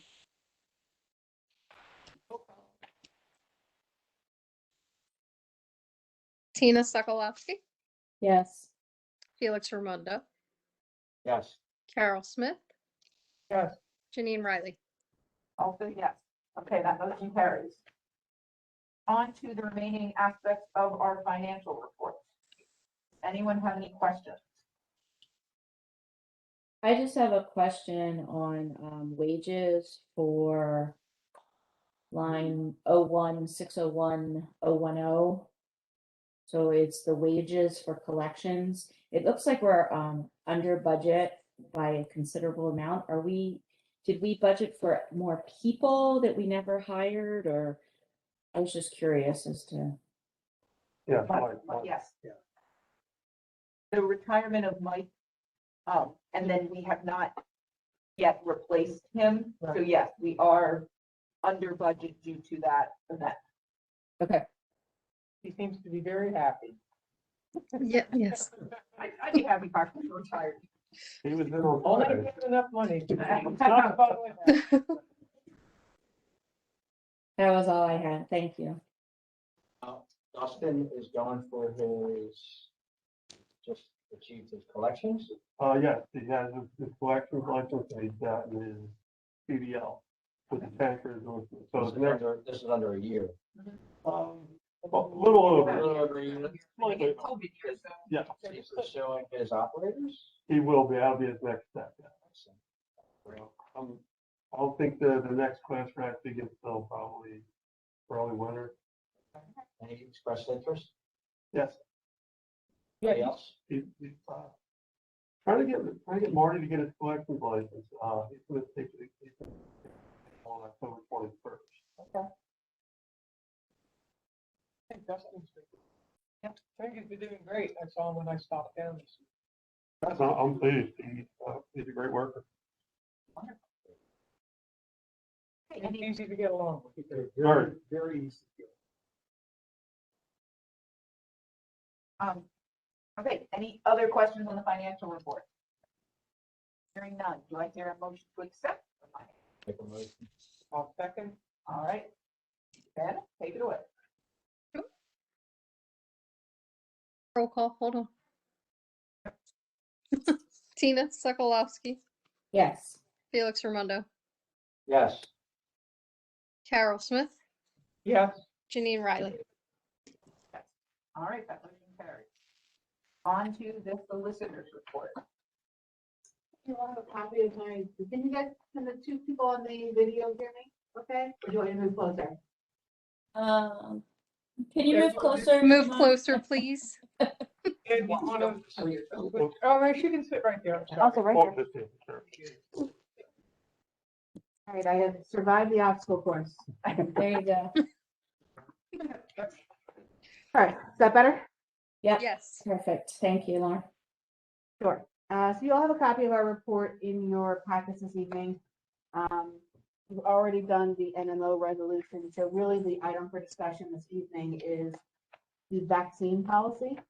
I did circulate a memorandum to the board last night regarding the board's options regarding additional vaccines, particularly tetanus, polio, hepatitis A, and hepatitis B. So on that note, I sent an email out last night. I didn't get an opportunity to read it. Should have been in the board packet that went out on Friday.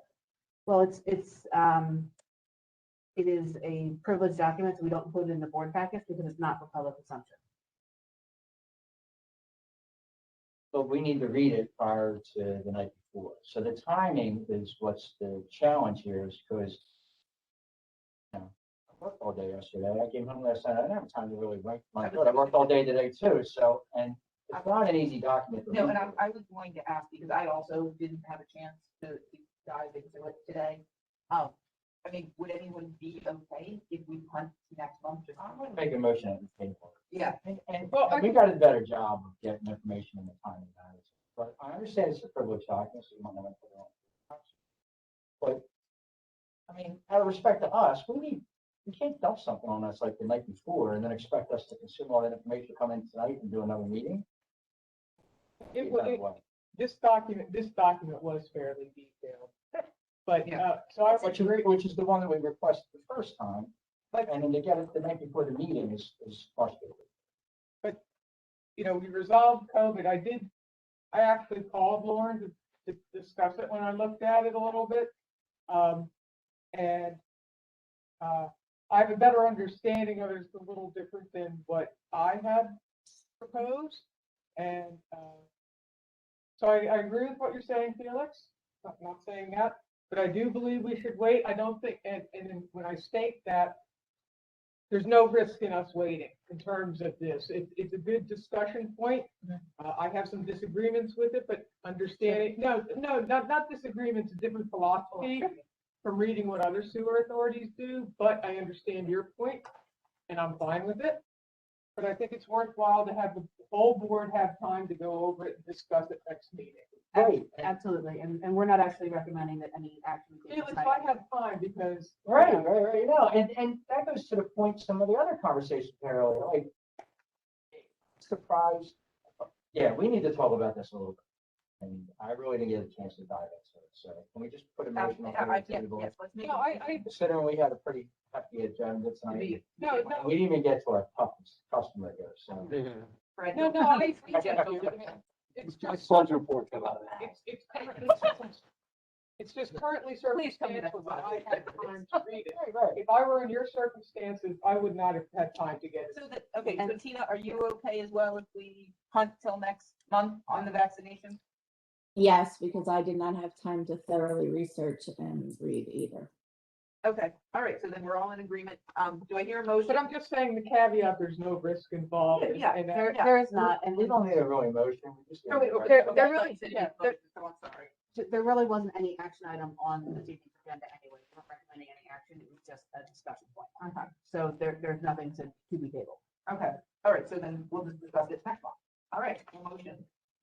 In lieu of putting it on board docs, is there a way to get information like this in a timely manner? Yeah, I mean, we can circulate it by email, and we can certainly, endeavor to do that prior to, It was on the agenda and it wasn't in the packet, so. So Work on getting it. Terry and I were going back and forth a little bit, at the tail end of last week about what particular to send out. So that's certainly on us, and we can certainly get that out more advanced Yeah. in the future. Right. So other than that, I have no action items No this action evening, items? so but I'm Okay. happy to answer any questions. I don't have any. Anyone else have any questions, or do I hear a motion to accept this solicitor's report? Make that motion. I'll second that motion. All right, Shannon, Tina Sokolowski, Yes. Felix Raimondo, Yes. Carol Smith, Yeah, Janine Riley. also yes. All right, that motion carries. Moving on to Fred's incredibly short engineer's report. It actually will be. I go out and get out of here. the bolded stuff. is like that. Oh, no, I honestly, I'm going to continue down two main topics. This is what I have for you. This is what I have for you.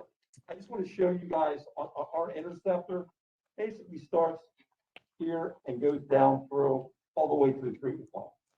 In phase one, we lined down to here. So we then got two grants. I know, I can be able to see it. It's Washington Street, right? That's what you're showing us, Yeah. that picture again? Okay. In phase one is basically Caldwell Road, all the way down to, yeah, yes, by the bridge. And then phases 2 and 3, which we received grants for, basically take it from there to the wastewater treatment plant.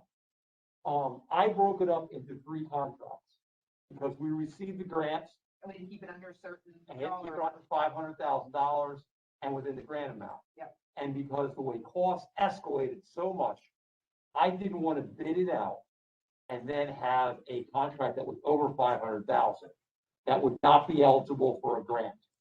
So I broke it into 3 contracts.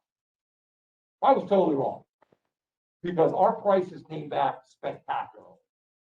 And we can actually do all 3 contracts under the grant with just a 15% match. I was gonna ask what the match was. Okay. And we still have 15% match. And Okay. back to this letter dated September 21st, is that what we're looking at? Yep, there's actually 3 letters. I did 3 letters of recommendation.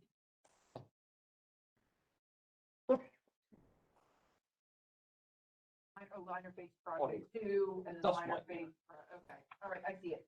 Yep. got Do it. we know what the value of that 15% match is? Roughly 150, roughly 125,000. Okay. We actually have one contract that was slightly over. Actually, after the first project, to 5C. Yep. Oh, got it, thank you. So, contract 21-1, which is phase 2 of it, the engineer's estimate was $447,262.50. Our low bid was $294,824. We received 8 bids, which is unbelievable, considering that if I get 4 bids, I'm dancing. Why is this bidder I'd like so? to see that. What? Oh, yeah. The holiday party is coming. Why are they so low? Well, it was a matter of two or three items. Number one, that we bid all 3 contracts. So we basically put almost $1 million worth of work out. That is a very significant amount of work. Number two, they could see, because it's a public bidding on Penn bid, they can see how everyone bid. And people actually bid and then pull Revise. back and then revise and revise and revise. And you can see that too. And yes, I can see that. That's exciting. Number three is that in situ form makes their own line or material. So they actually sell it to other people and don't normally always bid on it. So they have an advantage that if they want to buy it, they can sell it to themselves at cost. It all still has to meet the same standard. And then it gets independently tested. But they clearly wanted this job because of, and they are the low bid on all 3. I know that Mr. Rehab, who looked at it last time, also wanted it and basically told me, don't even bother opening the bids, we crushed them. And they didn't even Well, comply. I mean, he did good. Yeah. Don't get me wrong. Yeah, I but mean, again, He came in competitive. well, yeah, compared to what we were anticipating. yes, C2, he's very competitive, C1. I mean, and overall. the reason that I broke these bids out is I did a smaller job, but similar size to Lower Maple of about $500,000. And when we did these bids, we kind of used those calculations, and then cost went through the roof and supply went through the roof. And I watched 3 bids after that where the unit prices almost doubled. And I'm like, oh my God. So I was panicked enough that I broke out a contract just to make sure that I wouldn't have to explain to you why we had to rebid it, and that I should have anticipated that. Well, these guys came in and they just absolutely went at it. And you can see that there was a spread on all 3 jobs. But in contract 21-1, I am recommending that we award to Instituform Technologies in the amount of $294,824. And that I'll make that a recommendation. Make that a motion. Well, it will be a notice of intent to award subject to their response contract. Yes. So want to make that motion, Taylor? All right, I will second. Just be roll Ian. call. Tina Sokolowski, Yes. Felix Raimondo, Yes. Carol Smith, Yes, Janine Riley. Yes, all right, that motion carries. And just for the board's knowledge, that is a phase 2 construction project, which is subject to the 2018 grant award, which we do have to be done by June 30th of 2022. Unless we get a grant extension, I think we'll be more than done by that time. These guys, I mean, When as do soon we as we'll, anticipate beginning? as soon as Lauren will bless them and we go through that, these guys really need to work. Okay, and I think we were talking again about trying to do it before the cold weather, am I right? We're With that, trying to do that. Yep, and they also want to get done, as soon as they can, because they've actually, I think, have proactively, in anticipation of this award, have gone to SEPTA and started to get trained. oh, And they're also going to pay the license. So that was the thing that, wow. I was shocked that I got this many bidders, because honestly, that SEPTA training, it's just it's very paperwork intensive, something they don't normally do. So if there were a lot of jobs, I wouldn't bid this one knowing I had that little wrinkle. If I was a smaller guy, they all knew it, they all did it, and I got more bidders than I've ever got. I mean, and some of these bidders, I mean, their prices weren't real competitive, but, I mean, and if you look at it, it was spread based on how much somebody wanted. Second job for you, it's contract 21-2. It's the phase 3, Jordan Place pipeline. The engineer's estimate was $438,904.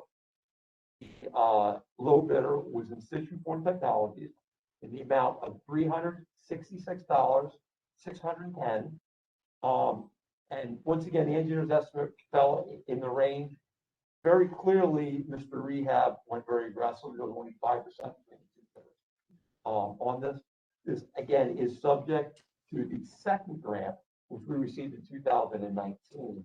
That grant was in the amount of $423,000, $423,175.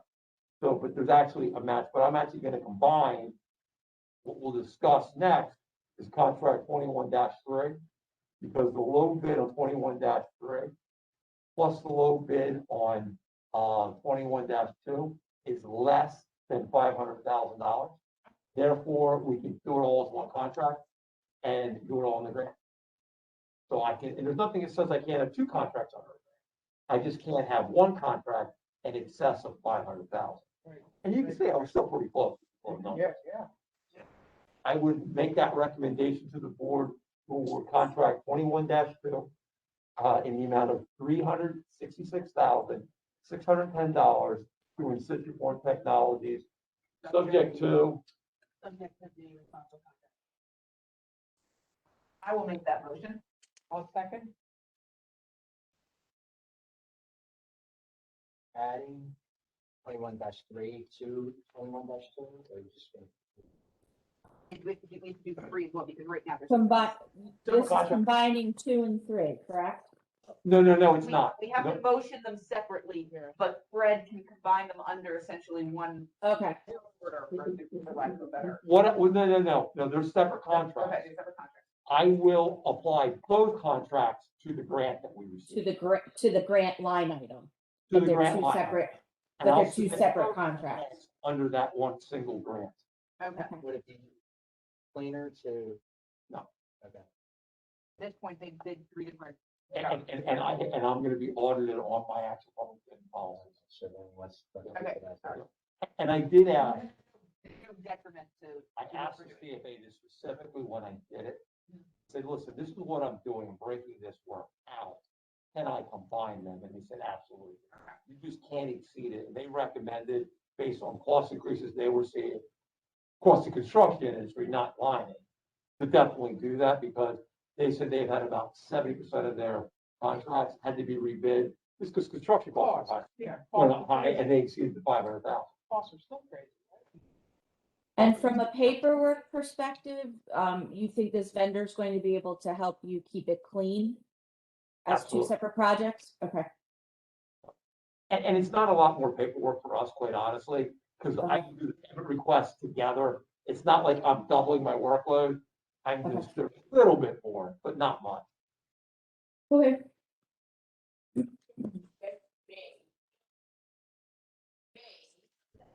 Gotta do the roll call. Roll call on contract. Tina Suckalowski. Yes, yes. Felix Raimondo. Yes. Carol Smith. Yeah. Janine Riley. Also, yes, motion carries. Yep. And we guess what you're gonna recommend Exactly. for, contract three? Contract 21-3, engineer's estimate was $185,269,70. Low bidder was In Situ Form Technologies in the amount of $146,148, $148. And once again, the two lowest bidders with 16%, but this is clearly In Situ Form trying to grab all the work. And with that, they have one mobilization, one demobilization, with separate bonds. They are separate, certified payroll. They're doing everything for us at the same time. And they were just gonna roll from one end to the other end. They can make all the material for all of those at once. And that's exactly it, because they make their own material. Yeah. They can roll it all out, at one time and do one order.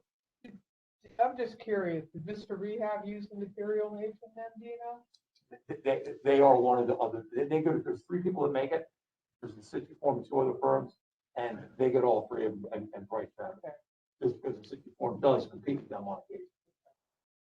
In Situ Form doesn't care. They want to sell material as bad as they want to install it.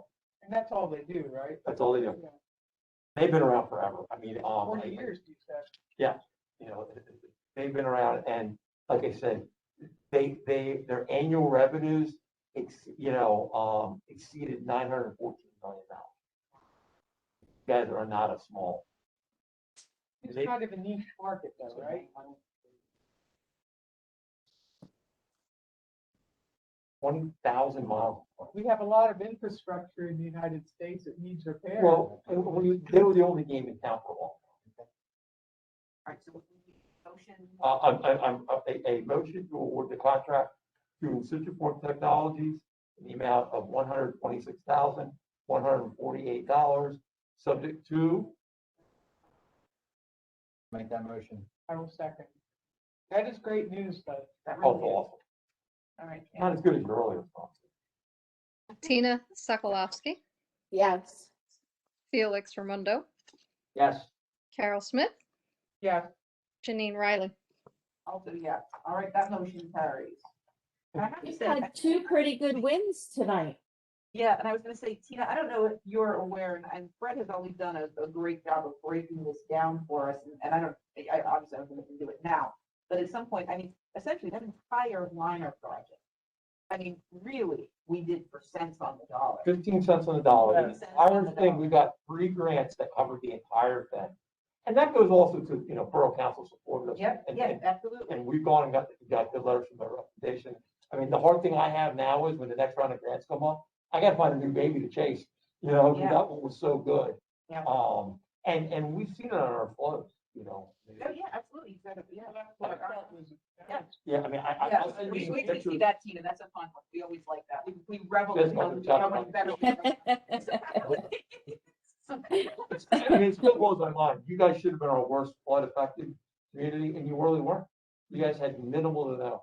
I have the treatment plant, Schweizville, that literally is, when we were back up and operational, they've been flooded out. We moved our generator 8 feet higher. It went in the intake with that. Really? We had to have employees literally taken out of the second floor of our building because they stayed in there to try to get stuff off the ground. The water level came up so fast, it got 2 feet above, they couldn't open the door.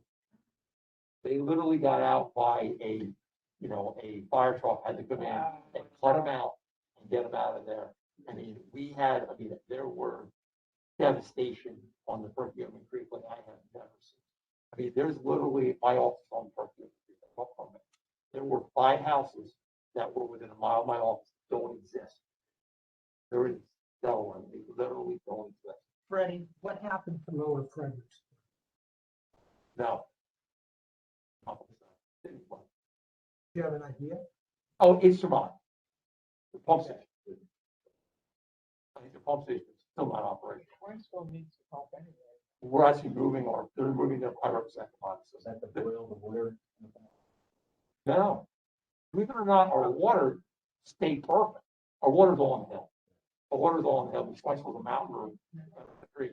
That all water's all up on the hill. They're literally having to move their entire operation and control building, other administrative things, everything. We're moving actually 3 miles away. We were destroyed in August 6th of 2019 or 2020. We just got done getting done. And you can't keep on rebuilding if that's going to happen. But they're operating because they had a great contingency plan. We were operational and functional in 36 hours. Wow. Fred, please do us a favor. All of the documents associated with this project, the pen bid process, payroll certs, everything. Make sure Shannon gets copies of all of that, because I would like Shannon to keep our main files here. You can keep your files. I would like duplicate files here. They are. That's what's known as conform contract documents. So we take all the proof of advertisement, everything goes to the contract document. Once everything is signed, all paperwork, everything is in that. And so they get a stamped conform contract document. That includes everything. Thank you very much. And we do copy you guys on all the correspondence, but that's where that will be. I only have really one other topic item that's been a late, 2 topic items. The first one is that Terry, Ed, and I are going to be meeting with electrical substations. We're going to be meeting with Keystone Engineering Group when I get back. So it'll probably be the first full week in October. We tried to schedule because of vacation schedules. They did come out and tour the facility. What I've asked them to do is to prepare a first proposal which will be less than 10,000, these are around 5,000. Perform a feasibility study. What the feasibility study will do is it will define, what is it, what was the cost? Why do you do this? What is the cost of construction? What was the scope of work? And bring that back for the board to review. The board can then ask them to prepare a detailed engineering proposal for this work.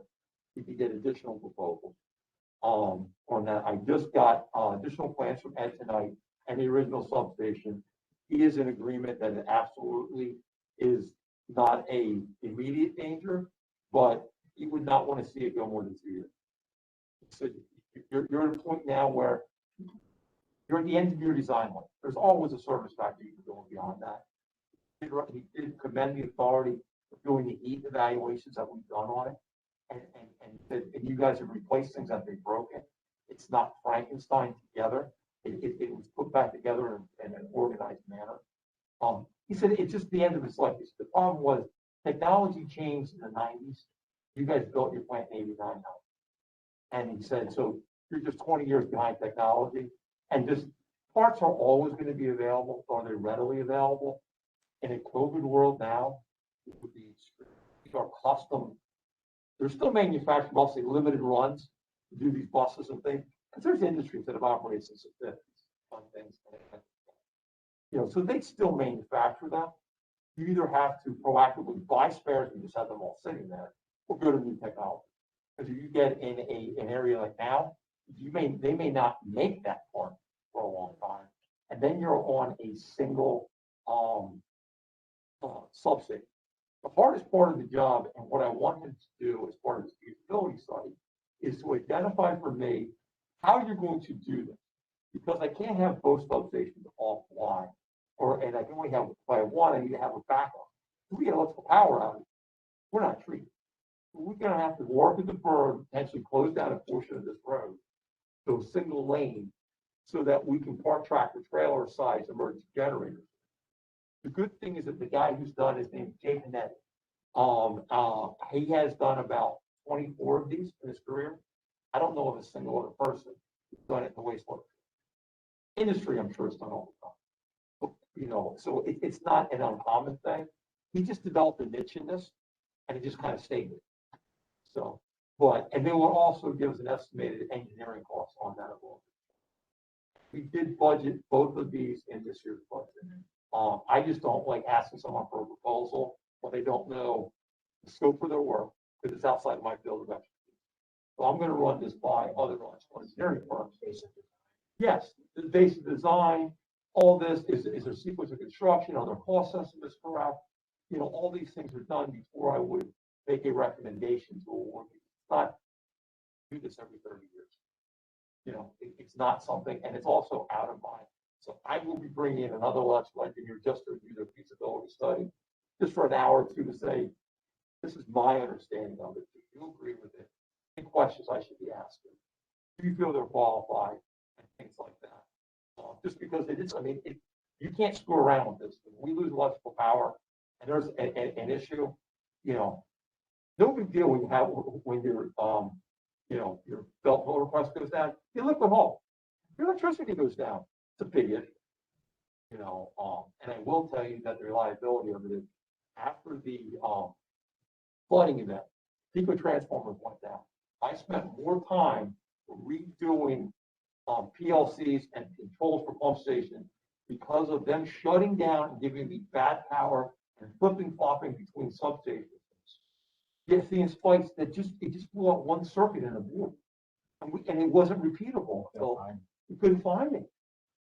I mean, I spent 2 weeks literally running out on an emergency job for that little thing, and the flooding was horrible for 4 days. Then it was over.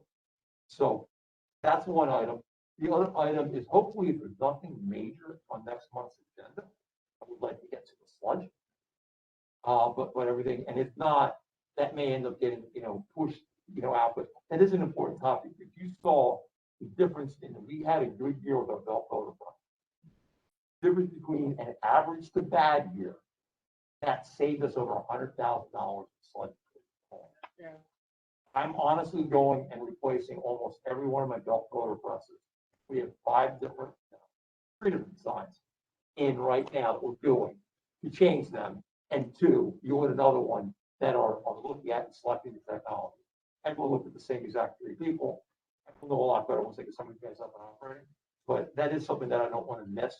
And moving forward, after coming out of this post-COVID world, I will say that we got to get back to our capital plan, right? The contractors out here, our influence control panel has gotten 2 years older. That's been proposed to be replaced. That needs to get done. Just because if we don't, it all adds up. And then everything's an emergency. When our goal was to proactively do it ahead of time, when I first started with Stephen, we set the program, no one anticipated COVID, but you got a plan, you should stick to it unless there's a good reason not to. Yep. That sort of thing. Honestly, it's 189. You know, you guys are now hitting that magical 22, 23 years old. This wastewater has a life of 30 years. Where there were some earlier things that were not upgraded as part of the plant. You know, what can we do in the RBC? That's that. So the belt filter press house? Yes, what it's going to be is a replacement of the house. The house, the Yes, building is. the building. Yeah, the Yes, structure, it's getting a structural engineer out here to give us options. Yes, and we're gonna be playing on. yes, action on 2020. So, and I'm actually arguing with another client, ironically, because they want to basically put with your building. And I'm like, why? I take them down and show them actually what happened. So, because the manufacturer's rep is telling them that if it's not encroaching apart, there are no gaps. They don't even, they argue with you on electrical classification, it has to be more class 2. No doubt in my mind. They're saying it will never corrode anything. There is no moisture. There is no gases. This is one of the cleanest environments you can have in the dream. About 12 times. I respectfully disagree with everything you said. My board's like, well, who would believe I'm going to do a new appointment? I'm like, let's go to Concha House. Yeah, I will show you this environment. Are some of these belt filter presses cheap? They're all over. Honestly, No, I think was about, just curious. I was just no, I curious. mean, honestly, I thought Siemens was the biggest player in belt. there's probably a half a dozen and they're equally spread. I mean, are they still being made? Oh, absolutely. And there's still people going from, 2 belt, 3 belt presses. But I would say that 90% of them right now are going to be centrifugal. These centrifugal, what we're doing right now was very big in the early 80s. And it failed miserably. Technology advanced and it got good. Nobody trusted it because it failed so bad. All those engineers that had that failure and that bad taste had to retire to really give these guys another look at it again. But now belt filter presses are still 20-30% of the market. Georgetown did one. Yeah. Really? There's old school places. The problem is a lot of places like Norristown, I don't know exactly, but normally they have 2 or 3 of them. So that they pull one out and they replace it. They don't want to pull all 3 out. And there's some old school guys that have done this forever. I'm not changing it. They just rubber stamp the new model on it. So. I heard in New York somewhere. They make the parts right on location. So Really? that's what he liked. Sure. Gotta check out Norristown. I mean, a belt motor press is a very intricate machine. This thing is about as simple as you can get on a screw press. And we have a full-time employee that does nothing but that. Stop so we can all go home. Not completely smart report unless it's worth that much. Motion to accept the engineering report? I'll make that motion. Just a second. I'll second. I'm sorry. Getting late. Yeah, I'm a little tired. So. Getting early morning. Tina Sokolowski. Fell asleep. Literally fell asleep. Tina. Tina, Yes. Felix Ramundo. Yeah. Starting to lose me. That's okay. We're gonna be quick. Carol Smith. Yeah. Janine Riley. How's So, John yes. doing? All right, moving on, Operation Manager Report, Ed. Okay, I got, I want to thank you for sending me to the PMA. It was very beneficial. I learned a lot of stuff. I got a lot of contact. And be on the lookout in the Dropbox. I'll inform you when it's ready, but I'm putting together a bunch of information that I'll take up from there. Some ideas I want to come up with.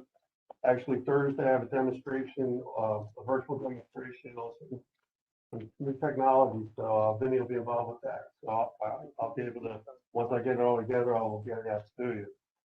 But I look forward to next year in here. It was really very beneficial. Glad you went in. Again, thanks. Yeah. It was cool to be up there, right? It was nice. Yeah. Very nice. Did you go on the tour? Yes, I toured the University Area Joint Authority. Very interesting part. Yeah.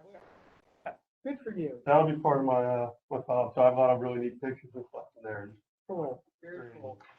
It's amazing what you can do when you have 60 acres now. And $60 million a year in income. Yes, So They make drinking water, dump the streets. yes, at Penn State, Literally. at the end of First the class school. end of August. Brian, just like a synopsis of your. Well, I think you were saying you were putting stuff. Yeah, for we'll us. put some stuff together, couple little different reports, but I can tell you, I learned a lot about the Act 43 with the departments and stuff like that. So I actually have a couple pages that I'm actually just gonna scan and just share with the board. That would be appreciated. I mean, it's kind of bringing back what you Exactly. ways from the conference that you share with us. That would be appreciated. No, absolutely. There was another section, like I said, on our PA1 responses. What we're doing now is like, remember, like Fred, you probably know they're changing the PUC how they're doing things. They're making some calls that are not emergency priority, meaning they still have, we have 2 hours to respond. They're getting a little tricky now. So there's some new technology out there that could really make it easier for us and actually free our collections guys up for a lot of man hours. So that would be something else that, like I said, I have a virtual demonstration on that Thursday afternoon. That'll be something else I'll be adding to the report. Just a bunch of different technology. So I have a list of them. I have a whole stack of stuff from the expo that I brought back, also the flyers and stuff. So, yeah, so. Fans, but yes. Yeah, I usually go. I find it an incredibly worthwhile event. Glad Ed went. I again, took the risk assessment and I did not. I Right. So one of our practices we do. When we go to the conference.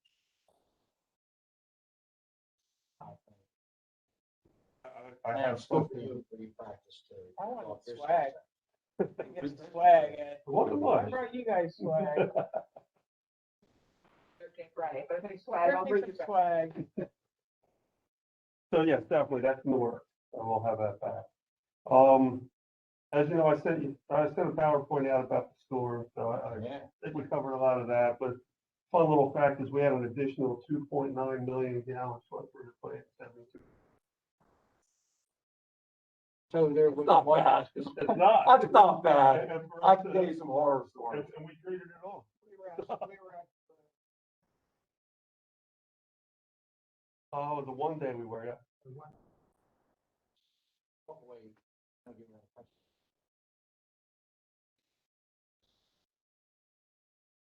Oh, the grid station, yeah. Which that's stuff, Fred and I. Conversing on and You bypass. okay. Buddy, that beat that. That's it for that. The Fun Fest, that was, Fun. very fun. There's a lot of people there. that's great. Magnets that are behind you over there. The Always popular. toilet Yep. paper toss, Marty and Mo's back are both hurting the next day from picking them up out of the bottom of the box. But it was. Put a little map there the next time. Yeah, that's a good idea, yeah. It didn't miss any days. Oh, let's see. Also, that's all I have. Yes, we can reiterate from the board our expectation for you today. Yeah. Past month, it was been Yes, I a will not. crazy stressful month. You know, on that though, it's all the work they do in the collection system every month, Mhm. why they didn't have a worse problem. Their preventative maintenance and their proactive maintenance is why we nailed this flood standard, Truly, not just a one-time. It's something we've been keeping an eye on absolutely, yeah. for years, yeah. People dependent. All right, anyone care to make a motion accepting the operation manager's report? I will make a motion to accept Ed's report. I will, I'll second. Second. Yep.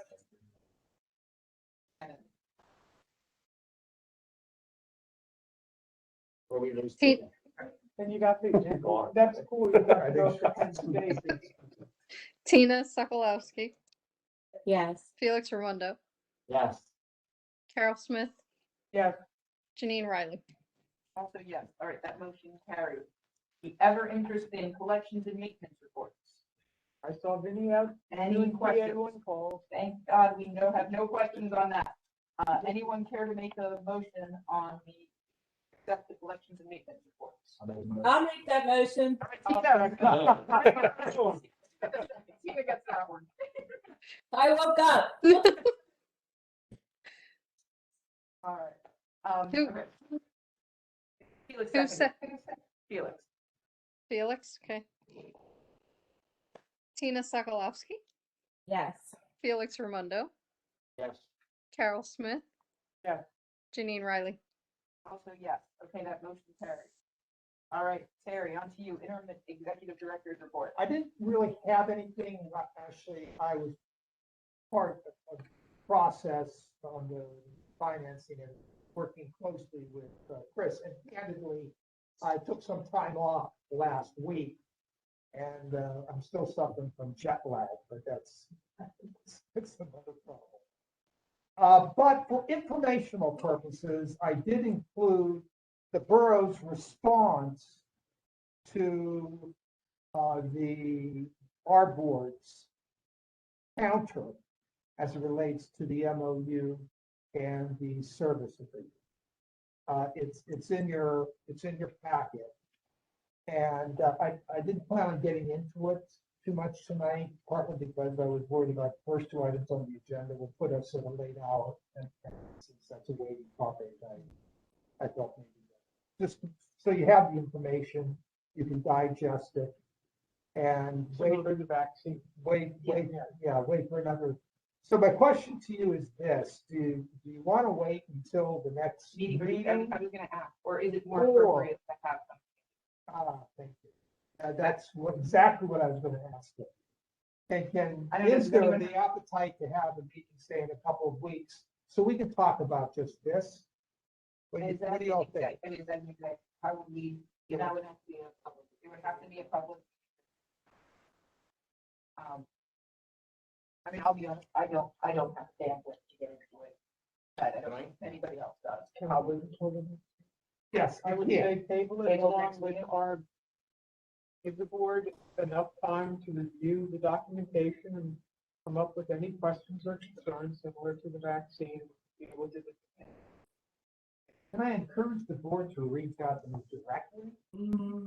And to just ask me questions? You don't really have to save it for that night. Yeah, that's fair, right? I just want to put that out there. You can do the same with the vaccine. We've already talked with Yep. Is it possible to take a look at a night a couple of weeks from now? Does anybody have vacation that gets in the way? Of what? Well, I was suggesting a special night just for the. It would have to be a public meeting and that, Yeah, but we'll just advertise. everyone's kind of saying, go to next month. Oh, you want to go to the. That's what everybody's saying. there. Let's go next month. No. But not the will only- be November. Is it okay to be- So we're not. I mean, I can do whatever, like I said, tonight's not gonna be tonight. Not gonna get So to that. let's plan on next week. Yeah, I mean, unless anybody wants to do anything, I'm fine to do it as well, but yeah, not. Well, you kind of just said you don't have time. I don't have time to, I said tonight, I have no bandwidth tonight. I mean, if we want to do something in the next 2 weeks, you know, I can do that, or if everyone wants to push it How to. about we say everybody within the next 2 weeks review material and then put out in 2 weeks? Why did he? Sorry, I didn't hear that. Yeah, no, I don't need to. Oh, okay, I'm sorry. Can we do that, Terry? You could send out a reminder, hey, folks, do you want a meeting? Have you reviewed this? Is that okay? I can do that, yes. All right, I know. But I we're can pushing throw forward. some, yeah, I didn't mean to make you all work, another night out. Hey. Okay, so, but it may be helpful to have just this item that you're all concentrating on in one night. But just a thought. yeah, You can remind us. yeah, again. I think, yeah, why don't I you hear you. email us in like a week? See where we are, because right now, Guys, Tina, I'm with you, I'm about to put my head down on the table. okay, thank you all. I got a lot of studying to do. No, so, no, I might ask them. Okay, Oh, God, yeah, I don't believe we have, okay, so, okay, do we here have a motion? Terry, are we good? yes. All right, anyone want to make a motion to accept the interim executive director's report? Sorry, Make a motion. I'll second. Carol seconds. Janet, Tina Sokolowski, Yes. Felix Raimondo, Yes. Carol Smith, Yes. Janine Riley. also yes, okay, motion carries. I don't believe we have any old business or new business that has not been addressed, so that's gonna not occur. Do I hear a motion to adjourn the meeting? Make that motion. Second. I think everyone did that much. Tina Sokolowski, Yes. Fred's ready Felix to Raimondo, Yes. Carol Smith, On the stride. Carol, Yeah. Janine Riley. also yes. All right, motion carries. Have a good night, everyone. Good night, everybody. Back to office in 3 hours and, What's up with John? Good night, everybody. Yeah, that's fine. Night. Good, except, yeah, except for today.